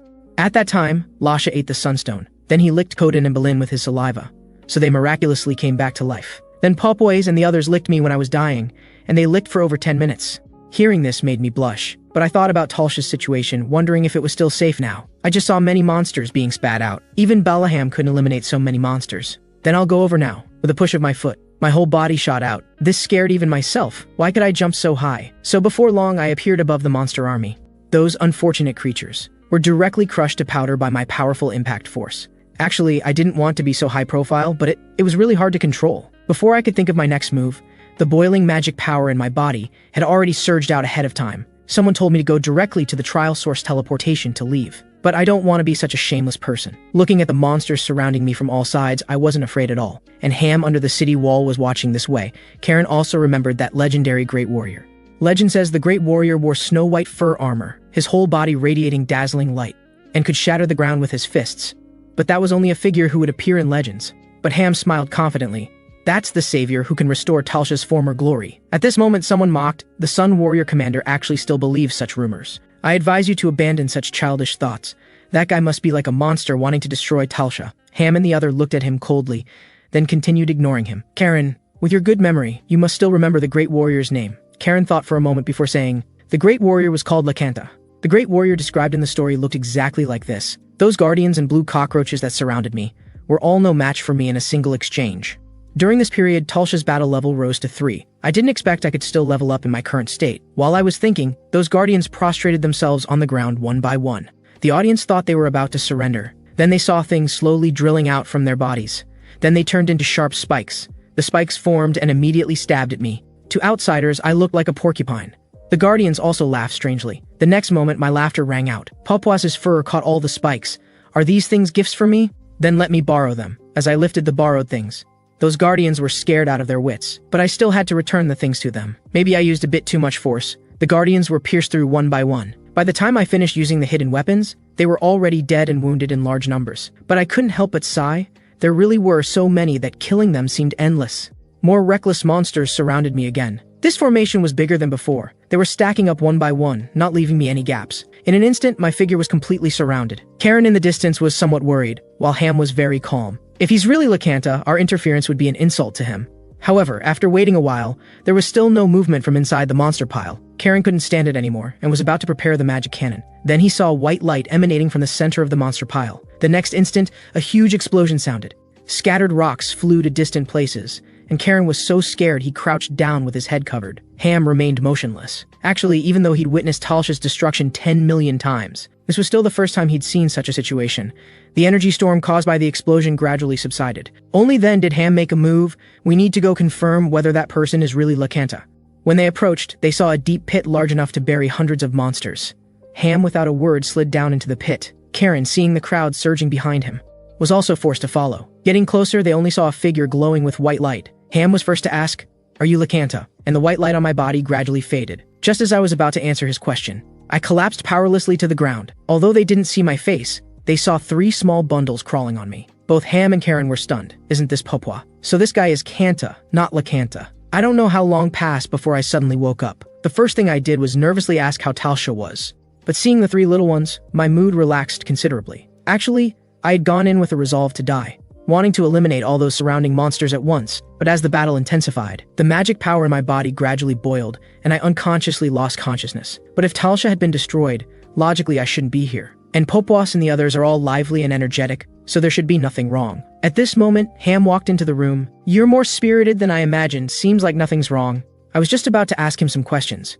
A soup spoon was shoved into my mouth, burning me, so I grimaced. In a moment, I finished off the food. Only then did I look at Ham in disbelief. "You're saying all those monsters were eliminated by me?" Ham also found it hard to believe. In the blink of an eye, they were all gone.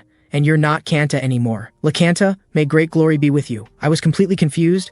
"Why did you change my name to a dog's name again?" He didn't explain further, saying he'd wait for me outside, and I tried moving my body. The 3 little ones were also copying me. I could feel. My body was incredibly light now. Even running to that mountain range would be no problem. Then I put my hand on my chest to feel.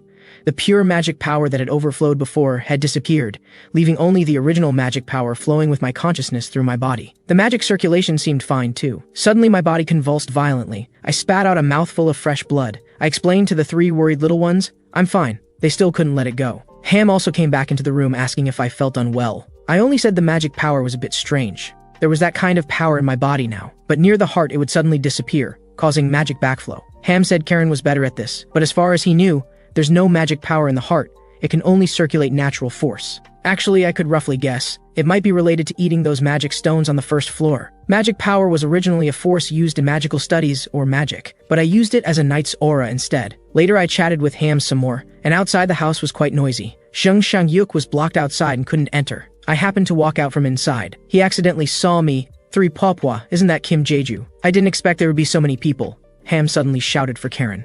So Karen rushed here. This scene was very much like someone. Then I went into the house with the two of them. Zheng Shanghyuk shouted even louder, "Why can he go in but we can't? So what if you're a centurion?" Suddenly he shut up, because at this moment a pillar of light shot up from the house straight to the sky. This also caused the magic power in my body to run wild, and now I needed to squeeze them out. Karen said I needed to recall my most memorable experience. Actually, there were quite a few things that left deep impressions on me, but the most recent was seeing my childhood self. Sure enough, my heart immediately reacted, but this power was much stronger than my original magic power. Suddenly, cold sweat broke out all over my body. Then I spat out blood. Both Ham and Karen were very worried, but I couldn't respond to them now. That aura spread through my entire body in an instant, and now I felt like my whole body was on fire. Karen asked urgently, "Kanta, can you control that rampaging power? If you can, then release it." Ham said there were still people outside, wondering if there would be accidents. But I knew that if I didn't release the power as Karen said, my body wouldn't be able to withstand it. Thinking this, I raised my hand and gathered those domineering forces in my fist. An explosion echoed through the sky. A pillar of fire shot up to the heavens. After a moment, Karen looked at the big hole in the roof and exclaimed, "What beautiful weather today." I don't know how long passed before I opened my eyes. Why could I see stars? Was I in the wilderness? Suddenly a big face blocked my view. "Kanta, are you okay? You've been unconscious for a day and a half." Thinking of the moment before I fainted, I sat up abruptly. Did the Sunstone's power hurt anyone? Karen scratched his head and answered, "Only the warrior commander got hurt." Hearing this, I was somewhat surprised. Was it because of me? "Where is he now?" Karen pointed at the hole in the roof. Ham appeared before me with a dejected face, holding wooden boards. Turns out he'd been scolded by Lady Shalev and was nursing emotional wounds. After the commotion, I began thinking about the impact I'd caused. If the administrators noticed me, that would be trouble. And there were still over 10 users lingering outside the house. I originally thought everyone had escaped to the teleportation gate, but I was wrong. Actually, the trial source has a system called the Hall of Fame, which ranks users based on task difficulty and other factors. After the 15th floor closes, the Hall of Fame gives rewards to the top 3 and publishes their usernames. Originally, I planned to use the Hall of Fame to attract a wave of audience, and after they followed me, I could get attention rewards. But now I possessed an unknown power, which made me a thorn in the side of those corrupt vested interest groups in the tower. If they noticed me, both Popoas and I would be in danger. This way, the Hall of Fame would become my death warrant instead. What worried me more was that there might already be such people among my audience. Previously, no matter what tricks the administrators pulled, I was confident I could resolve them. But now it's different. The power in my body isn't stable, the mechanical gloves are broken, and the Rodonto equipment is regenerating. Who knows when it'll recover? If someone wants to play tricks, now is undoubtedly the best time to strike. The audience were also curious, because after I woke up, I just kept rolling around on the bed. Fortunately, Popoas could keep these audience members well. I have to say they're really cute. Suddenly I wondered if I could train them into combat power. The next moment I extinguished this thought. After all, I had no confidence in this method, and I really couldn't bear to have them fight. Now there were still 4 days until the 15th floor closed. I had to use this time to make myself stronger. Currently, the most practical thing was to improve Talsha combat techniques. I'd already reached level 4 from fighting monsters before, but passive skills are hard to improve. For this I could only trouble Ham again. He mocked mercilessly. "After experiencing such brutal combat, you still don't feel satisfied? But can you handle it in your current state?" I retorted. "Didn't you say I was like the great warrior Lakanta? I can understand if you're scared, otherwise a fist the size of a sandbag came straight at my face. You'd better think this through. The clothes that protected you before are already broken." Seeing this, I remained stubborn. Last time we sparred, I wasn't wearing those clothes either. Although many people were watching now, I couldn't care about that much. People looking for me would come find me sooner or later anyway. So for the next few days, I sparred with Ham. Finally, the day before the 15th floor closed, my Talsha combat technique improved to level 5. Meanwhile, at a certain place on the 70th floor, the love boss was very unhappy about having to go somewhere. Red Hair didn't know what she was dissatisfied about. Didn't you hear what the administrator said? Earth is about to explode soon. Anyway, be careful when talking to the captain later, because she seems very angry about that matter. Soon the two arrived at a villa. The person they met was none other than Krit's captain. Red Hair Park Jiu asked curiously why the others weren't around. The blonde captain smiled kindly. "Recently, everyone's been too busy to gather together. Let's eat first." "Oh right, Miss Jiang Xiaoya, I heard you often watch newbie live streams." Jiang Xiaoya glared at Red Hair. "That's right. Is there a problem with that?" The blonde captain maintained her smile. "There's something I think is very suitable for you to do." Jiang Xiaoya saw her smile and knew her mood wasn't ordinary. "Let's hear what it is first." "There are changes on the 5th floor. I heard not only did they change emperors, but even the residents' mentality changed." Jiang Xiaoya spread her hands, wanting to decline. The blonde immediately stabbed the table with her dinner knife. Jiang Xiaoya was startled. "Are you putting on an act now? Are you finding it troublesome?" Jiang Xiaoya forced herself to stay calm. "What exactly do you want me to do?" The blonde captain revealed a sinister smile. If this matter really is a user's doing, then you find a way to eliminate that person. On the last night in Tulsa, Popoas and the others ate their fill with open stomachs. It seems the magic stones Karen sent over were of good quality. Since I was leaving tomorrow morning, I should confirm the rewards now. Generally speaking, with administrator interference, the rewards are very generous. What worried me were those guys targeting me. If I live-streamed, it would only reveal more intelligence. But not turning off the livestream would leave them with the impression that I was very vigilant. After thinking for a moment, I decided to make it public. A large gift box appeared out of thin air. The first reward was indeed 5,000 gold coins again. Next was a subspace backpack with a 500 kilograms weight limit. Finally, Roton's leather jacket. I heard that wearing this makes you see double vision. The audience also said this thing was garbage, but I decided to try it on anyway. After putting it on, I looked around. The foresight ability was indeed hard to use. In an instant, I just felt dizzy. Everything in front of me was twisting and swaying. Just keeping my eyes open made me feel sick enough to vomit. I forced down that feeling, then saw Popoas's worried expressions. Their appearance gradually became clear. I got excited for just a moment. The nauseous feeling surged up again. It seems I can only foresee 1 second, and I can't control it well. I'll probably need some time to adapt to this equipment. The next morning, I still couldn't get used to it. Although we might never meet again, I still wanted to say goodbye to Ham and the others, but the streets were completely empty now. I had a bad feeling. Could the 15th floor have already started refreshing? This would explain why the users and Ham and the others were gone. Thinking this, I hurried toward the trial source. Only then did I discover the warriors were all at the entrance of the trial source. Lakanta, may great glory be with you. Cheers rang out one after another. I felt quite embarrassed by it all. Ham said this was their farewell ceremony. But I'm just a traveler. Isn't this too exaggerated? But Ham said I had this qualification. This was a farewell ceremony voluntarily initiated by all Talsha people, carrying the highest honor they could express. Never happened before, and will never happen again. Even someone as strong as me was moved to tears. After saying goodbye to them, my eyes became determined again, although I was reluctant to leave my Talsha friends. This stop ends here, but there's still a longer road ahead. And after this, the atmosphere of the 15th floor completely changed. The Heart of Seeds could no longer be seen outside Tulsa. The warriors lived happily every day. That ballad about the great warrior Lakanta spread among the warriors, and at this time on the 10th floor. The city gates were blocked by the so-called crit team. They were looking for a short-haired man carrying a backpack. Seeing this scene, I also realized my name had spread to higher floors. This was all because of the Hall of Fame rankings, which exposed my identity at once. So I secretly ran to the 16th floor. This was a large-scale trial requiring 30 people to cooperate. Even if someone was targeting me, they wouldn't dare act rashly. The audience saw me being isolated and got anxious. I signaled them to stay calm. Someone should come soon. Sure enough, before long, a message about a user entering rang out. A bearded uncle was somewhat puzzled, clearly still missing one person. How did we get in? After seeing me, he planned to come chat. Why is this guy covering his face? Could he be a fugitive? Although thinking this, he still stepped forward. Can you tell me what your situation is? To this, I just apologized. Hearing this, he directly drew his sword. That attitude is a bit troubling. I calmly said I could understand, but I really couldn't say. The bearded uncle softened his tone.